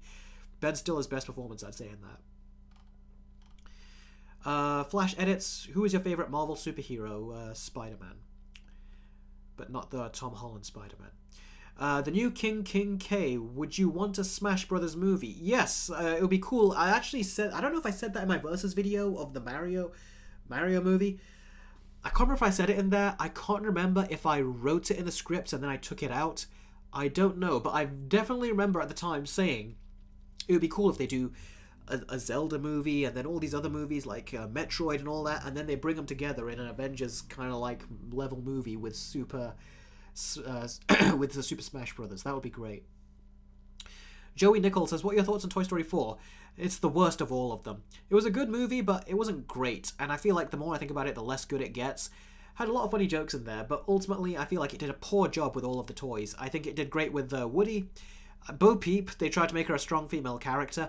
It would have been fine if she was a strong female character when they found her years later, but at the beginning of the movie, we couldn't recognize her. I remember me and my brothers and sisters were talking. We said that she doesn't sound like her original character, and she doesn't act like her original character. They felt like they tried to give her more authority, which would have made more sense if she was the same way she was when she was with Andy, but then when she left, all of a sudden, the years away, kind of like being the vigilante that she was, that is how she kind of got tougher. That would have made sense. I would have been fine with that, but I didn't like what they did at the beginning. It kind of set the wrong tone. It made me think that the retconning her character is what it felt like.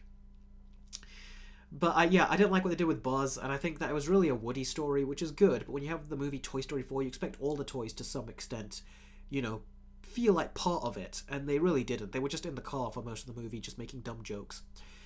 But yeah, it was okay. I'll tell you this says a lot. I've seen the first 2 Toy Story movies so many times. Toy Story 4 I've only seen once in the theatre, and never again. So yeah. I was actually going to do a Versus video with that as well at the time, I remember. I was at a Subway, and I was writing the script while having a Subway. And I remember I just I couldn't finish it through. Reason being is 'cause I had other videos to work on as well, and sometimes that just happens. It is hard to write these versus videos. They don't all just come out just like that. They're tricky. George Phillips says, do you think you'll bring 3-minute reviews back? I wish I would like to at some point, but the show just didn't do well. I remember I gave myself a challenge. I said I'm going to do 1 3-minute reviews every week. And I actually did it. And I used to record myself and do like these gunshot effects that would hit my wall, the wall that is just right here next to me.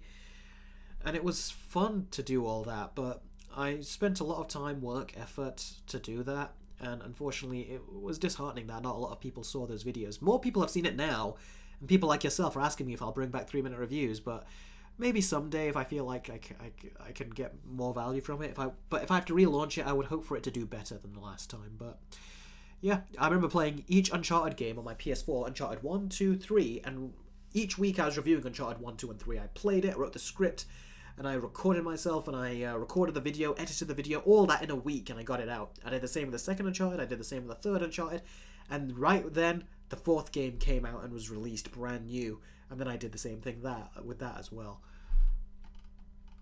That was a fun time, that was, I will say.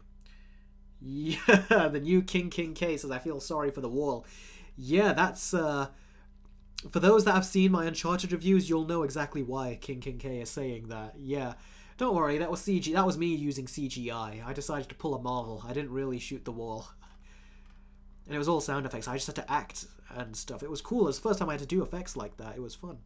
It took me all night, though. Like, I'd record it, and then I would edit it, and then all the way up till, 8 in the morning, I was editing those gunshot effects. So those took a long time, especially because my computer wasn't the fastest.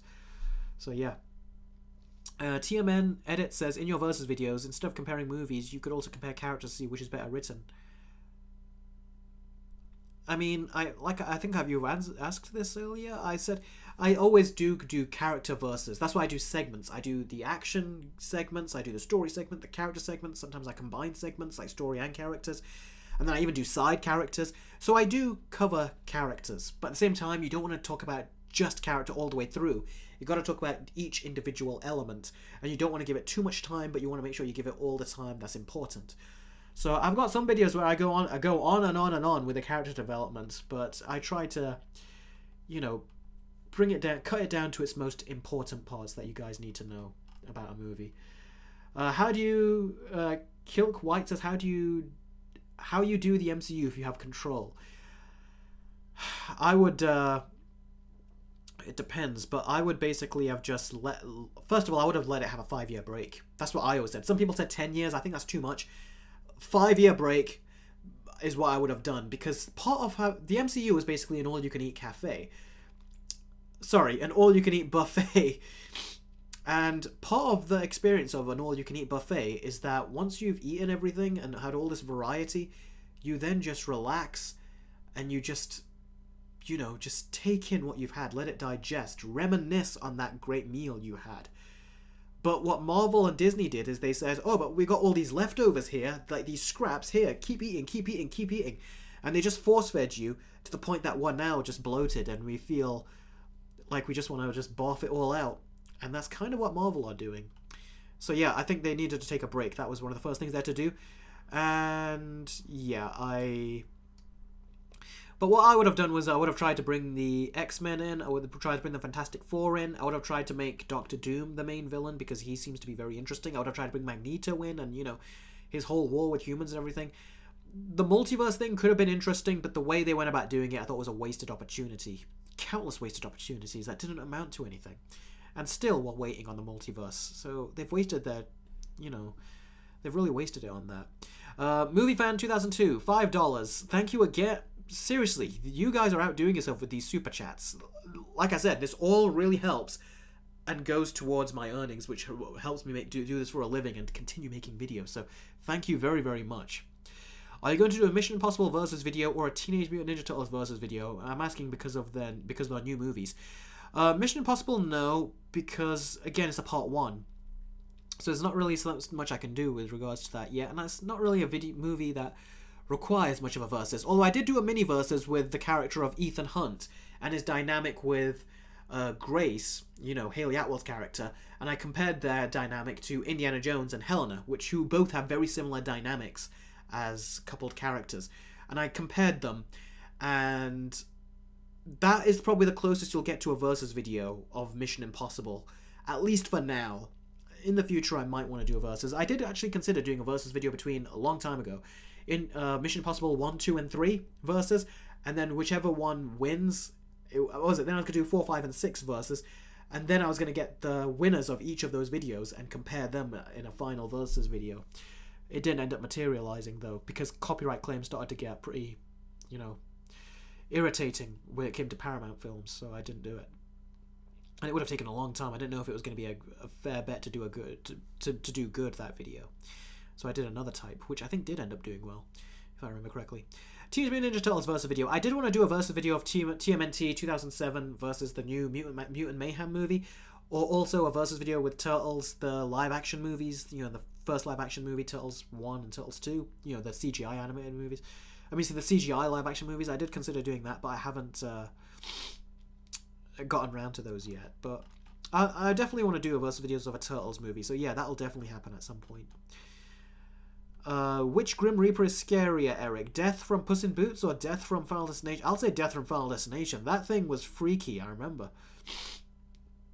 So, yeah, that one for sure. But in Puss in Boots, he was very good as well. Where's your Let's Binge Watch series? My Let's Binge Watch series is on my channel, unless something had happened. Has something happened? It should be there. Should be there.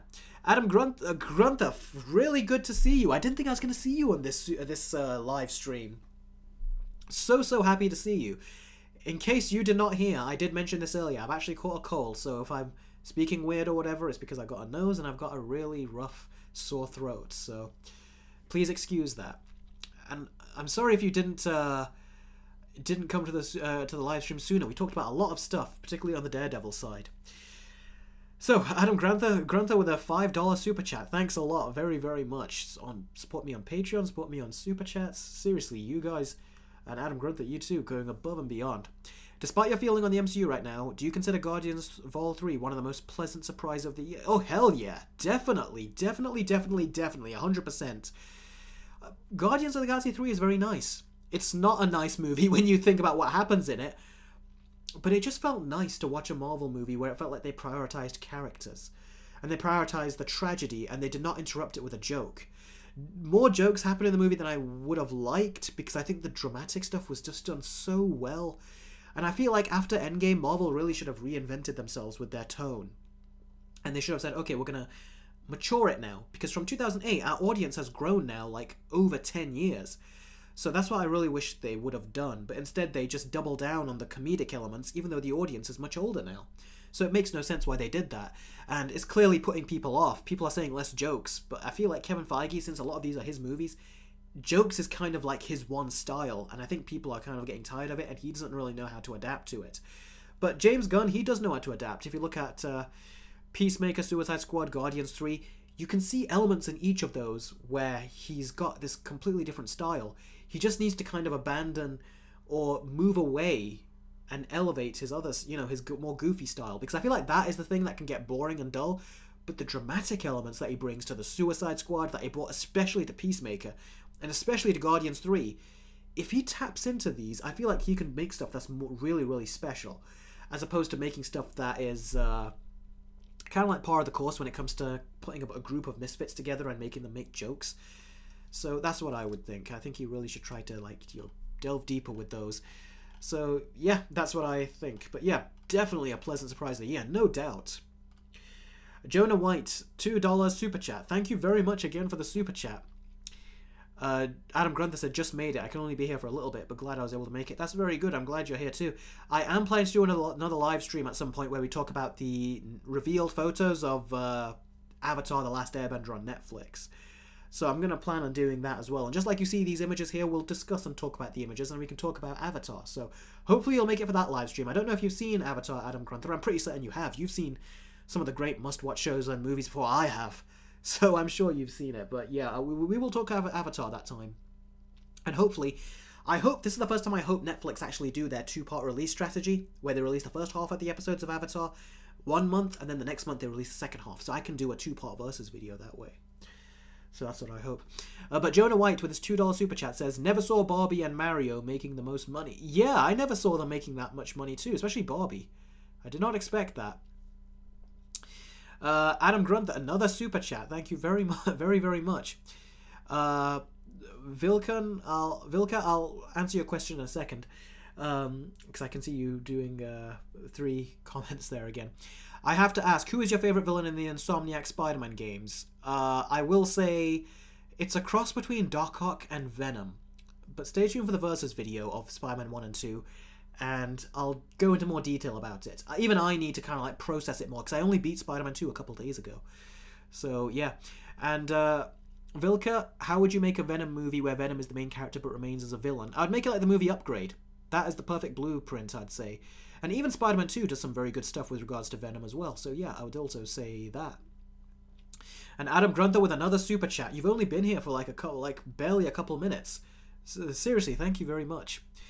Which Marvel character do you want to see get their own Insomniac game like Spider-Man and Wolverine? For me, it's definitely Blade.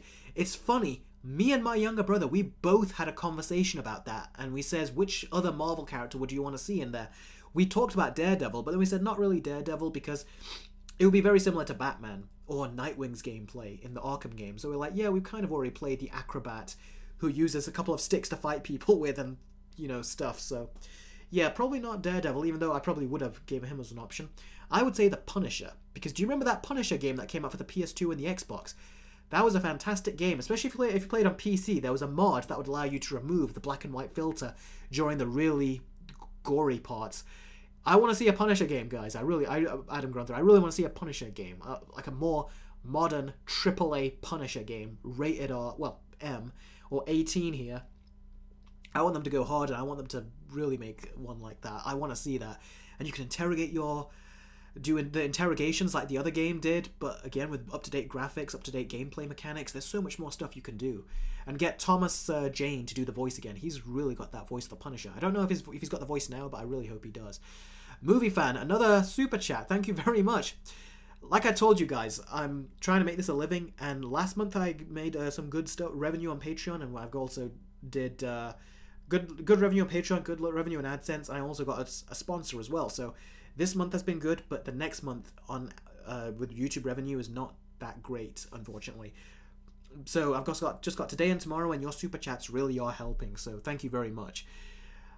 Speaking of Avatar, when will you bring out your versus video of the 2 James Cameron films?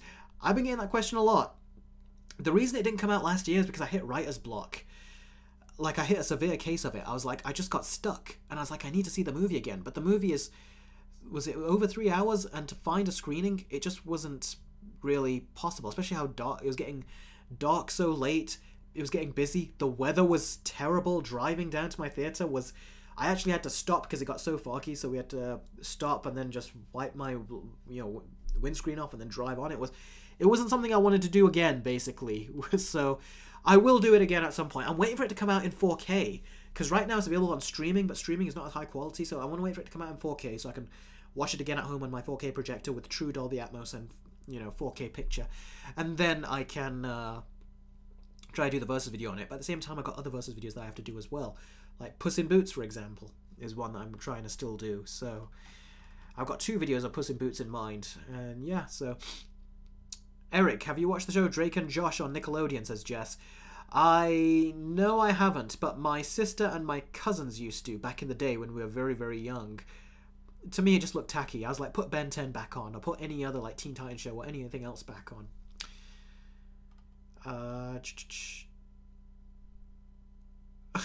Phoenix Hunter, I don't know if you're just trying to do this to troll me, but hey Eric, how would Harry Potter turn out if they told jokes like the MCU? Very annoying. It would have been very annoying, but thankfully the books had so much great humor in them that you couldn't screw those up. If anything, they just cut a lot of them out. Joey Nichols says, have your thoughts on Spider-Man No Way Home changed at all? Yes, they have. After Across the Spider-Verse, they've changed even more. The movie, I feel like, at this point, probably will go down another point. Did I give it a 7 out of 10? If so, it probably would have gone down to a 6 by now. I liked the performances when Aunt May died in that, but seriously, it just felt like Aunt May was such a nothing character in the last couple of movies, and now they decided to make her a character. It just doesn't work that way. You gotta make him a something character at the beginning. Look at Uncle Ben. He was barely in that first Spider-Man movie. I only found that out recently. He was barely in it, but man, did you remember him forever after that short screen time he had. Fantastic actor. That's what you need. And they had the actors Marvel did, but for some reason they just don't know how to pull off the drama in that way.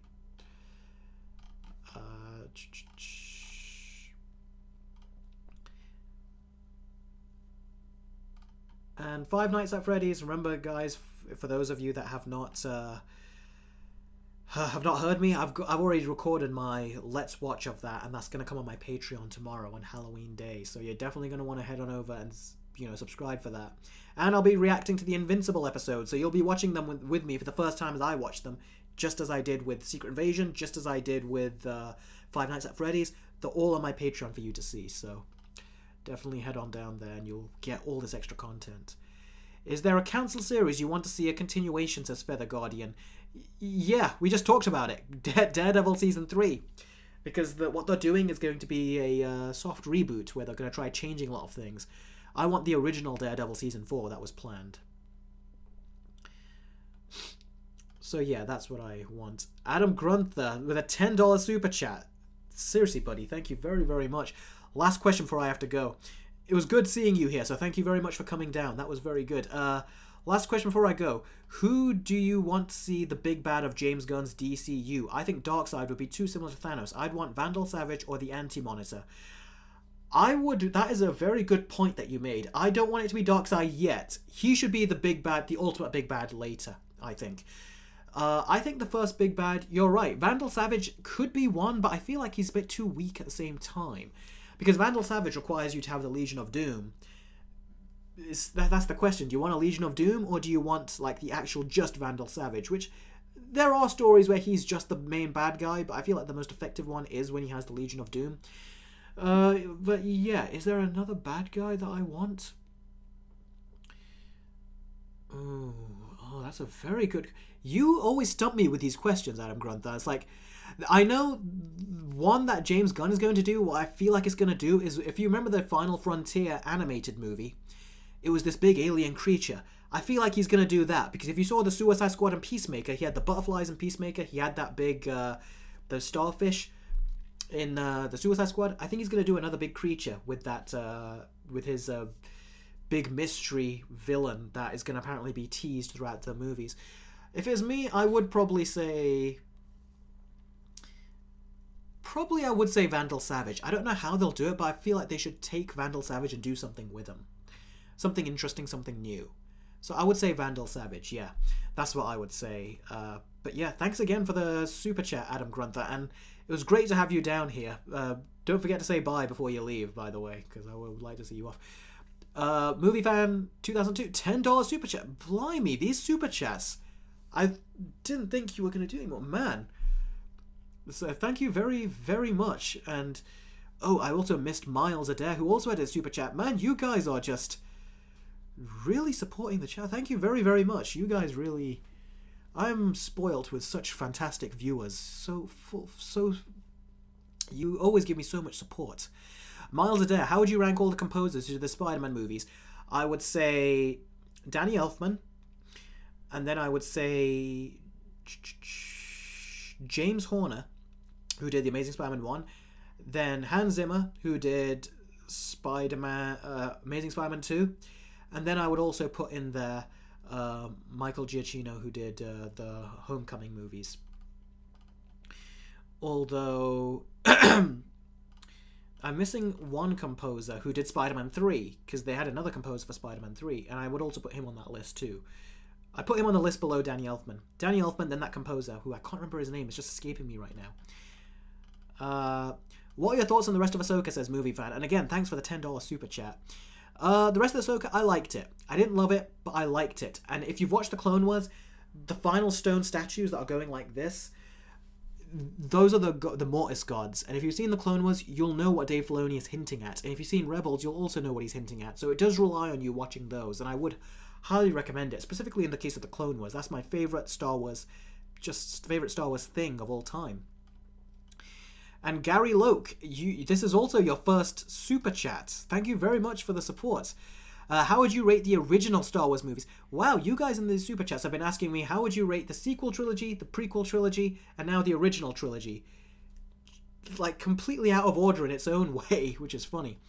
It's actually in reverse the way you've asked me these questions. I would say I would rate it Empire Strikes Back, Return of the Jedi, and A New Hope. I know A New Hope is a lot of people's favourite, and maybe even second favourite, but I love Return of the Jedi. I love Luke in that movie, just how zen he is, like he's matured. That's seriously, you've seen the growth of character in 3 movies. Compare Luke in A New Hope to where he's complaining about power converters to Luke in episode 6. He's full on, like, grown as a character. There's such a development. But compare his development in the first and last movie to Rey's development in the first and last movie. Not much development. So I love that movie because of just how Luke is so zen. You feel like you got a character here that you can trust who's very capable. And I love the way him and Darth Vader talked as father and son. It was great. So yeah, that's my list. And let's see. I think, is there another super chat here that I'm missing? I think. Because they still seem to be showing on the app that I see here. Let's see. Okay, yeah, Adam Grunther has actually gone. So yes, see you. Thanks very much for dropping down in the live chat. It really means a lot. I'm so happy to see you there.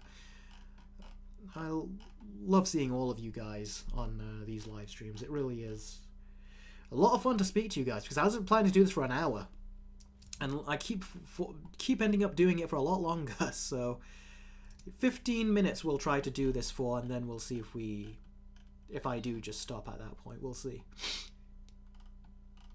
Okay, let's continue reading more questions. Vilka says, which is worse, Captain Marvel, Eternal, or Thor Love and Thunder? Damn it, man. That is another hard question. Captain Marvel. I'll say Thor Love and Thunder, because you had a great character who had gone through so much growth, and look what you did to him. And that did turn a lot of other people off too. That did.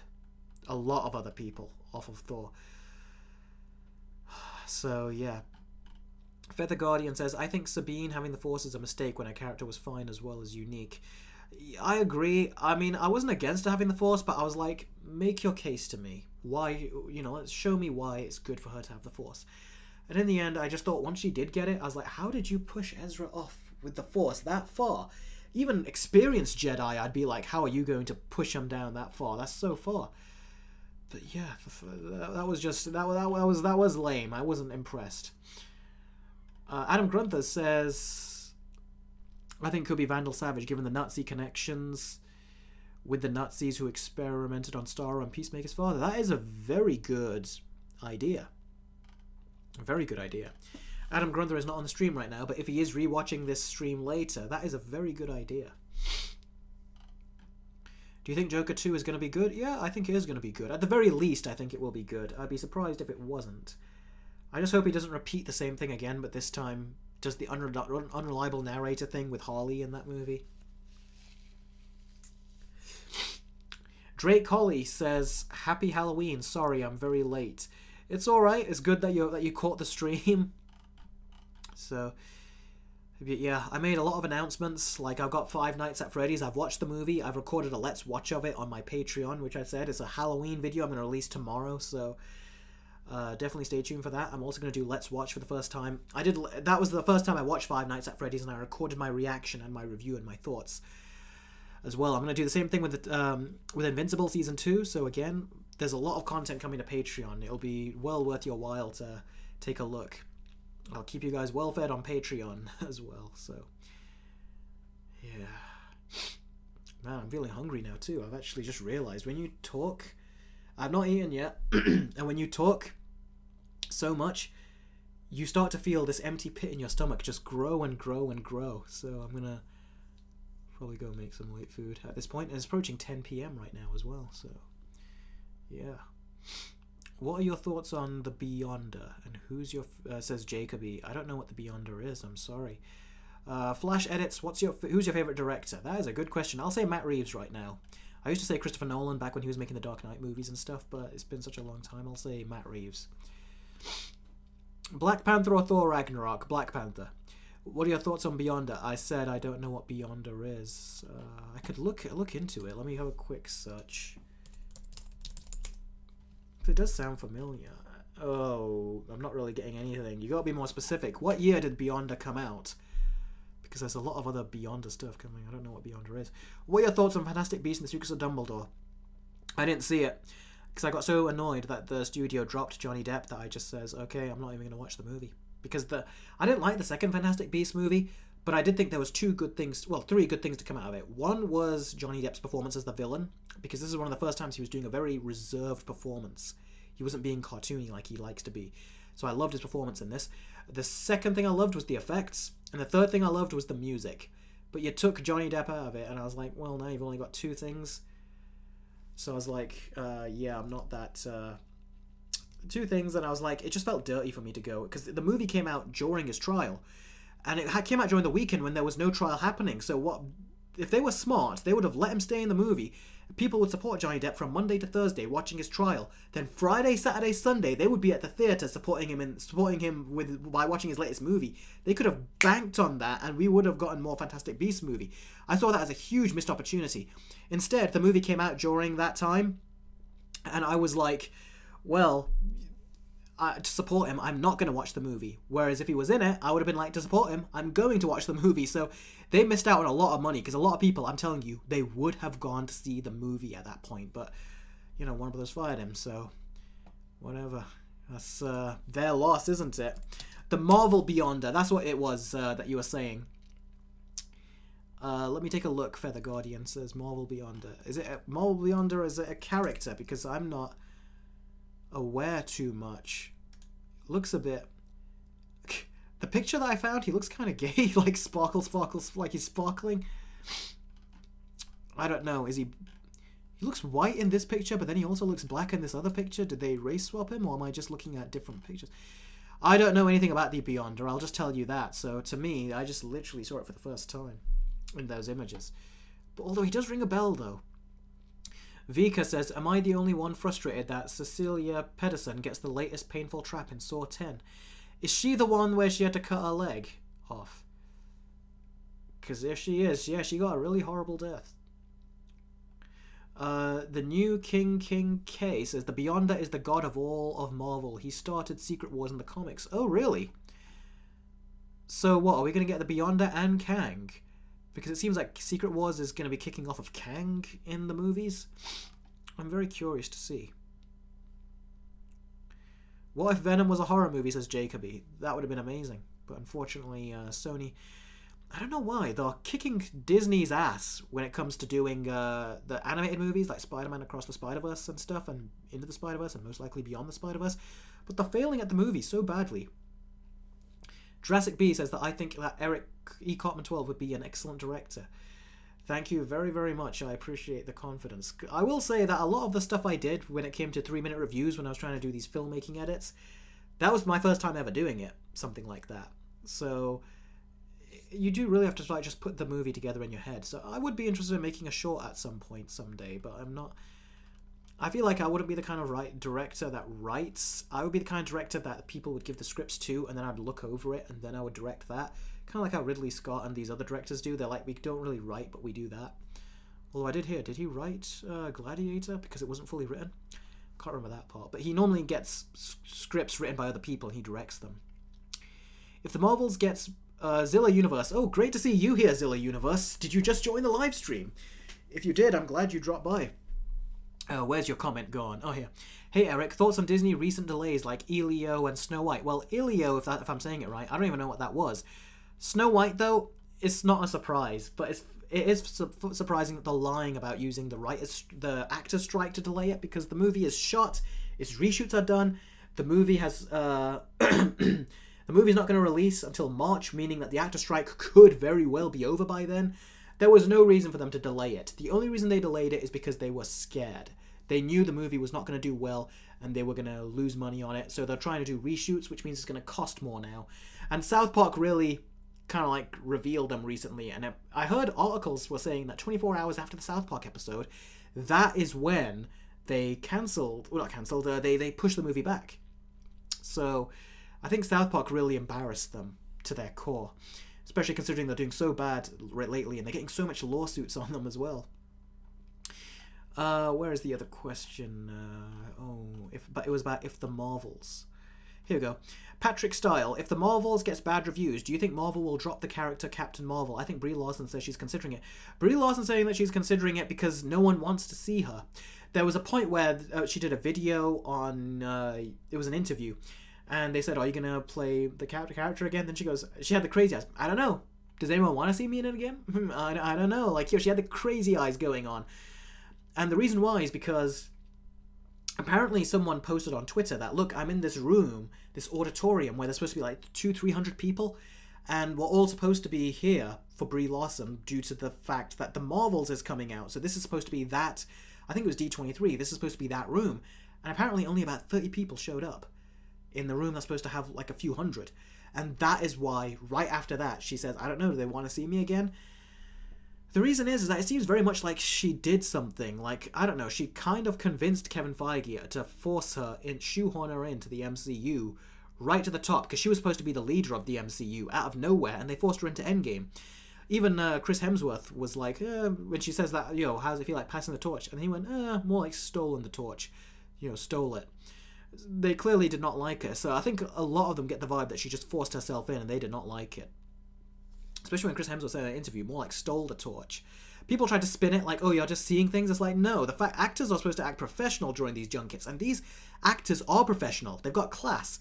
But the fact that they were even breaking and saying stuff like that in these interviews, that says a lot. They did not like her. And then you got Jeremy Renner, who clearly looked like, people said it was like he was sitting next to his ex-wife. He couldn't even look at her. It was like he was uncomfortable there. And Jeremy Renner was usually very upbeat. And then Don Cheadle was also like, don't touch me. Like, it was like, it was just uninviting. It just didn't seem right. But yeah, clearly she's not gelling with the cast. She's not gelling. I think there was even rumors that she was getting involved in arguments and fights with the Monica Rambeau actress. So yeah, it's not working out for her. And I think that she should never have been, I'm not saying she should never have been in the MCU, but she should never have been in it the way that she was in it. They forced her in. And everyone could see it. Can you do a Let's Binge Watch video of Cobra Kai Season 5? I've still not finished doing the Cobra Kai binge watch on my Instagram of Season 4. Was it Season 4 or Season 5? I can't remember what season we're on now. The next season apparently is supposed to be the last one from what I hear. The same with The Boys Season 4. That's meant to be the last season as well. Unless they introduce different characters or something. But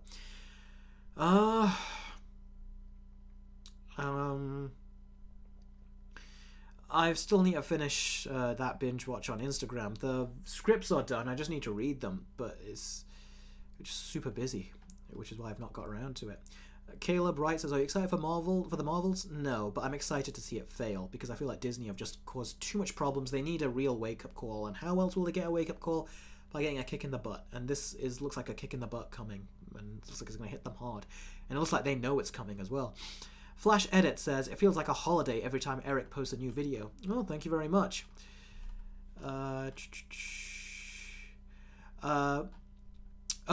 Vilka says no about Saw. The main con woman, she gets the least painful trap in Saw 10.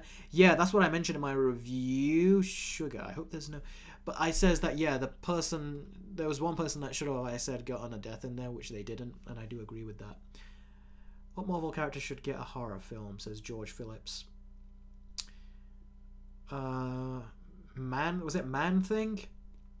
Marvel's version of Swamp Thing? Maybe that. I'd say even Punisher. Maybe put him in a horror movie. I know I'm missing out on some characters. I'm kind of a bit tired, so I feel like my mind is not kicking into gear. But there are horror characters in the MCU that you could put in. Do you watch anime? Yes, I do. I've watched anime ever since I was a kid. It's funny because when YouTube started to become a thing, like in 2005, 6, 7, around that time, I was like 10, 11, or 12, people were talking about anime, and I was like, oh, anime sounds fun. I should watch some anime. It's a shame I never watched it as a kid like they did. Then I realized, hang on, Yu-Gi-Oh! Is anime, Pokemon is anime, Zoids that I used to watch is anime. I have always watched anime. So I was like, oh, I've already been a part of anime. And yeah, I've been watching even Death Note, which is a fantastic anime. And I've even seen Death Note. I've seen a long time ago now. It was so good. I've seen it so many times. And another anime I've seen is Demon Slayer, which I absolutely love. Jess says, Eric, I feel like Marvel predicted this future after the embarrassment of Thor: Love and Thunder. I don't know when they predicted it, because clearly they had their head up their butt. Disney seemed to have this attitude that we are Marvel, we are Disney. We can do whatever we want, and you guys are going to take it. But that ego got to them, and look at them now. Now they're scrounging for whatever money they can. And yet, I'm not going to say any more about that. It's going to sound too mean, but it's going to be out of nowhere right now. That's not what we're talking about, but I will talk about it at some point. But yes, I do watch anime. Have you watched any of the Universal Monster movies that isn't The Mummy? No. Yes, I've seen... Was it The Wolfman? Was that their movie? If so, I saw that. But the others, no. I do want to watch more of the original old ones, but I haven't got around to it. Movie Fan 2002. Will you do a 3-way versus video between Batman Returns, The Dark Knight, and The Batman Part 2 in 2025? That is a very good idea. Yes, I most likely would. Because I did that with the first ones, wouldn't I? And I did it with the Spider-Mans as well, so I'll do the same thing there as well.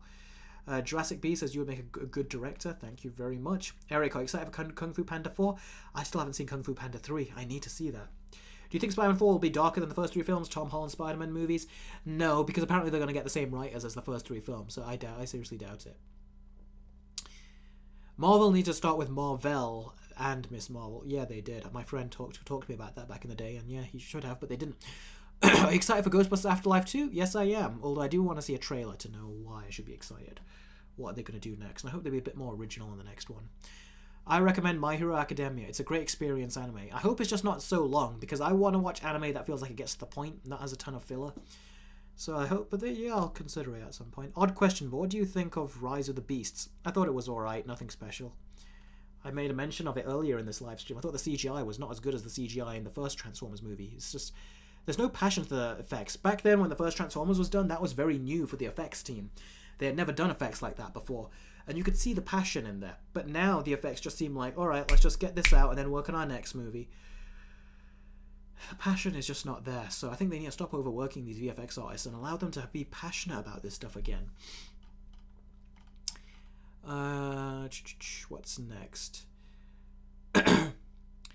Movie Fan 2002. Give another super chat. Thank you so much, seriously. Hey Eric, how many more dollars on Patreon do you need before you do the How to Train Dragon Versus video? It's not really how many dollars, it's how many members I have. So if right now I've got about 48, I've got 64 members on there. People that have actually joined, but I think about 48, 50 of them are paying, like you've done like the $1 perk and the $2, the $5, the $9.50. Those people have come, and there's about 48 of them. I need 100 of those. Once I've got 100 of those, we've reached a milestone where I can, put the effort into making a versus video and not get any revenue for it. And I can try to still make a living through it that way. It's supposed to be... YouTube is clamping down. They usually do get worse when it comes to ads. And if they get worse when it comes to ads and say I have to go get a job elsewhere, I can't spend much time on YouTube anymore. That's why I always try to get more patrons as well. More sponsorships and more ads revenue on AdSense with YouTube, but revenue on YouTube is getting harder. So my Patreon is what I'm also trying to rely on as another source of income. So long as let me put it this way: if I can get like let's just say 1,000 patrons out of the 60,000+ subscribers I've got, I'm set. I could start making a lot more versus videos with the original movie's music in the background and not monetize it and not worry about it. That's the dream. If I was to say what was the dream, I'd say that is the dream. That's like the ultimate milestone that I'm looking for. But that's what I'm saying right now. Let's just start with 100. Out of the 60+ thousand subscribers I've got, just 100 need to go to Patreon. That's the first start, and then you'll get the 3-way How to Train Your Dragon versus video. And then after that, who knows? You can maybe get a 3-way Kung Fu Panda versus video. But we'll start with the How to Train Your Dragon first. I even wrote a script for that a long time ago. I just haven't finished it. Will Smith should give Disney a slap. Yep. The Marvels looks like a school project. It does, doesn't it? The Avatar The Last Airbender pictures, look, the sets and the costumes look so much more expensive with that than a near $300 million movie with the Marvels. It's like, seriously, where does this money go? The Fegus Review channel says, finally, someone gets that Mickey Mouse as an evil character. Yep. Oh, I'm actually getting a bit tired now. My voice is kind of getting out. Oh. Alright guys, I think, wow, we're 15 minutes over time. Okay, if there's any more questions you have, write them down now, and then we're gonna call this a day. So go ahead, start dropping any questions you have, and I'll answer them. What's your least favorite remake and my favorite? Least favorite remake, I'll say the Ghostbusters remake, the female one they did, because it was so forced and contrived. And my favorite remake, ooh, what was it?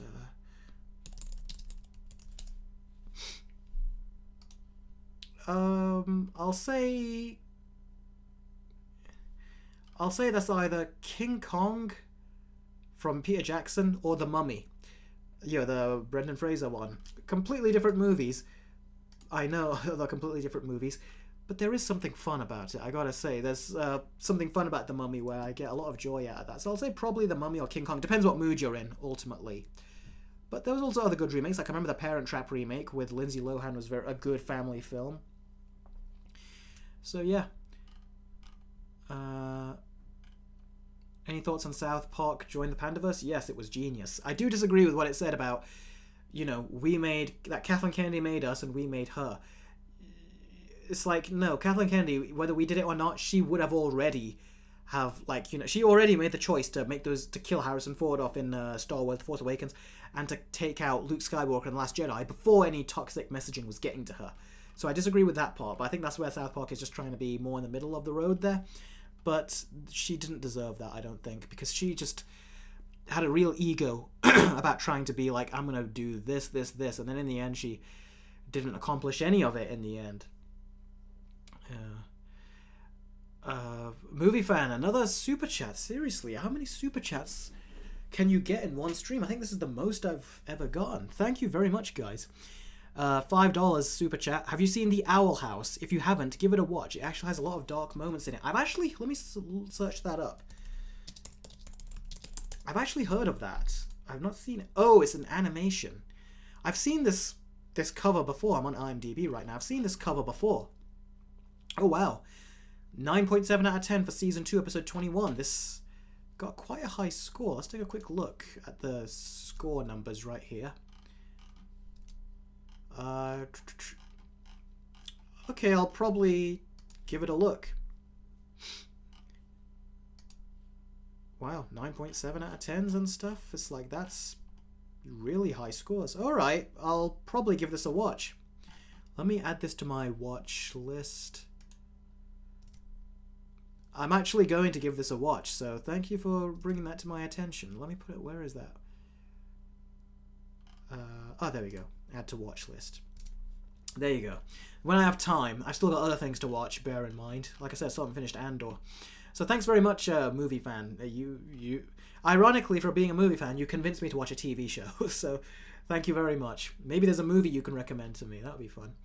Zilla Universe, have you seen Gran Turismo? If not, I'd highly recommend it. No, I haven't, because I'm not really a fan of that game, because it's more of a standard racer. I like arcade races. So say if Asphalt had a game, they made it bad with the mobile games, but they actually made it very good with the DS game I remember playing when I was a kid. Asphalt Urban GT2 was fantastic. If they did that, I'd probably consider watching that, but that's just one example. Miles Adair, another $5 super chat. Seriously, guys, thank you very, very much. Hi, Eric. My last question. Have you seen Godzilla -1 trailer? It's a Japanese Godzilla movie coming out on December 1st. I have seen it. I don't know if I've done a reaction of it on Patreon or not. Might have, I might not have. But yes, I have seen it. It looks good. But like I said, I said this on someone else who's asked me that question on Patreon. I don't like all the talking. I feel like eventually with the Japanese ones, you just kind of feel like it's another one where they're all talking, then you get the monster. I just now skip to the monster stuff. But we'll see what happens. I probably will watch it on my projector and watch the whole thing. Depends what mood I'm in. Dude, we need to create Marvel repellent. Yeah, we sure do. That is that's funny, that is. Flash Edits, what's your favourite video game? My favourite video game is a game called Unreal Tournament, 1999. Favourite game of all time. There's actually a little funny, not a funny story, but there's actually a story as to how I got that. My dad would not normally let me install games on our computer back in the day, because he wasn't the type to like get us games consoles and stuff. But there would be the rare occasion where he would, like, say, you could play games, or I'll get you a game.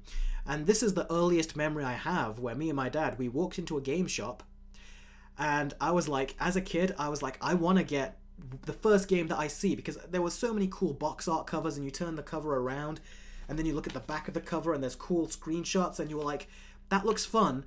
But remember, this is before YouTube. I was like, but I only have one chance here. My dad doesn't let me do this often. I've got one chance. I want to make sure the game I get is great, and that it's one game that I will get so much fun out of, rather than deceiving myself. Because even as a kid, I knew I don't know if the game is good or not. I could get it and it could suck. So I asked my dad to ask the guy who works here if he can recommend something, and he goes, yeah. He goes, the most popular game that we've been getting right now is Unreal Tournament. I did not even know what it was. It was the first ever first-person shooter I saw, and I was like, okay. I said to my dad, okay, we'll get that. I had no idea. I was hoping it was good. It didn't look great by the cover. It looked a bit boring by the cover, but I was like, if he's saying it, I was like, okay, then we'll get it. And we got it, and it is my favorite game of all time. To this day, I still play it. I've even put it on my Steam Deck, believe it or not. So I play it on the go. It's not great to play on a handheld. You really want a mouse and keyboard, but you got the trackpad on the Steam Deck, and the trackpad works as a sufficiently enough to play it on the go the best way possible. So Unreal Tournament 1999, that's my favorite game of all time, 10 out of 10. It used to crash our computer all the time back in the day, but it doesn't crash my Steam Deck, and I played it on my Mac too. It's a phenomenal game. It's my favorite of all time. That I love. The later ones, they weren't as great, I don't think. And Movie Fan 2002, man, I thought these super chats, seriously, another $5 super chat. You're really helping boost the revenue on my channel for this month, because this month it was not that good. So you've really helped. Thank you very, very much. If you haven't seen it yet, are you going to watch Killers of the Flower Moon? I'll try to watch it at home on my projector. On a certain day when I feel like I just want a day just to relax and not do any work and just chill out, I'll try to watch it then, because it's a 3.5-hour movie. But it is an interesting story about how people's land was invaded and how they there was people plotting to take their resources from them. Very much like what happens in life nowadays. Even in Iraq it was happening like that. It was just oil. Everyone's always trying to go and like take oil and resources and things like that. And this movie, from what I hear, tries to do something similar. At least from the people I've heard. Have you seen SpongeBob SquarePants, says Jacoby, his last question. Yes, I did when I was younger. It wasn't my favourite thing. There were definitely good episodes, but it wasn't my favourite thing. My brothers, they really loved it, though. They loved that so much, SpongeBob. They still watch it to this day. I'll sit in there, watch it with them, but that's about it. What time is it over there, says Jax KA. It's 10:22. And you know what? Some of this money that you're giving me, I'll probably do it to use it to go get a bite to eat after this, because I'm too tired to make anything. We'll see what happens. But man, am I getting tired. The cold is not getting worse, though. It's kind of staying at what it is. One more question. Can you do says Drake Holly, can you do a versus of the 2 Nun films? It means I have to see the second Nun film. We'll see, because it also means I have to see the first Nun film again. I don't want to have to see that again. I've got other stuff I want to cover right now. What do you Flash Edit says, what do you think of Jada Pinkett Smith as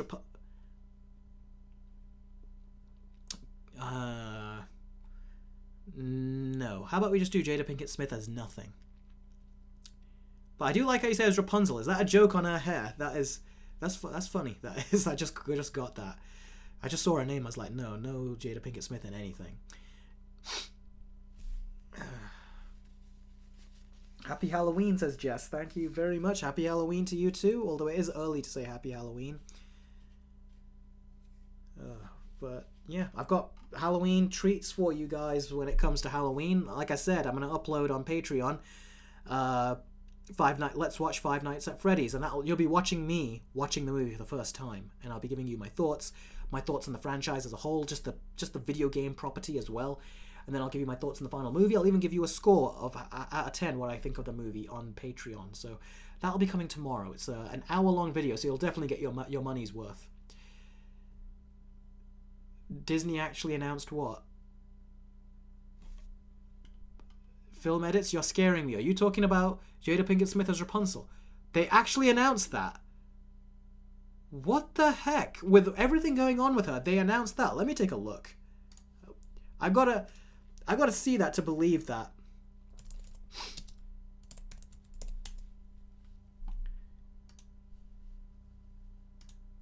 Is it been announced?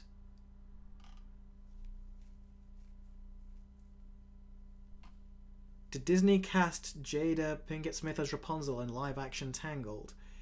It's from the only website that's saying it. I don't think it's true. The online rumor was published by the Disney fan website known as Mousetrap News, but only one publication is reporting on it, so I don't know if it's true, and I don't think they would want to. I think that, given the controversy Disney are having right now, I don't think they would want to add another controversy, that they're hiring her after what she's done. So, no, it's probably a rumor, but take it as a rumor. Take it with a grain of salt. I don't think Disney officially announced it. If they did, it would be all over the place. So, yeah. She shouldn't be in anything after this, you know. Okay, everyone, I'm going to say thank you very much for all those super chats. Unless I see another super chat, I always say with super chats because you guys always put those in, I'll always answer them instantly.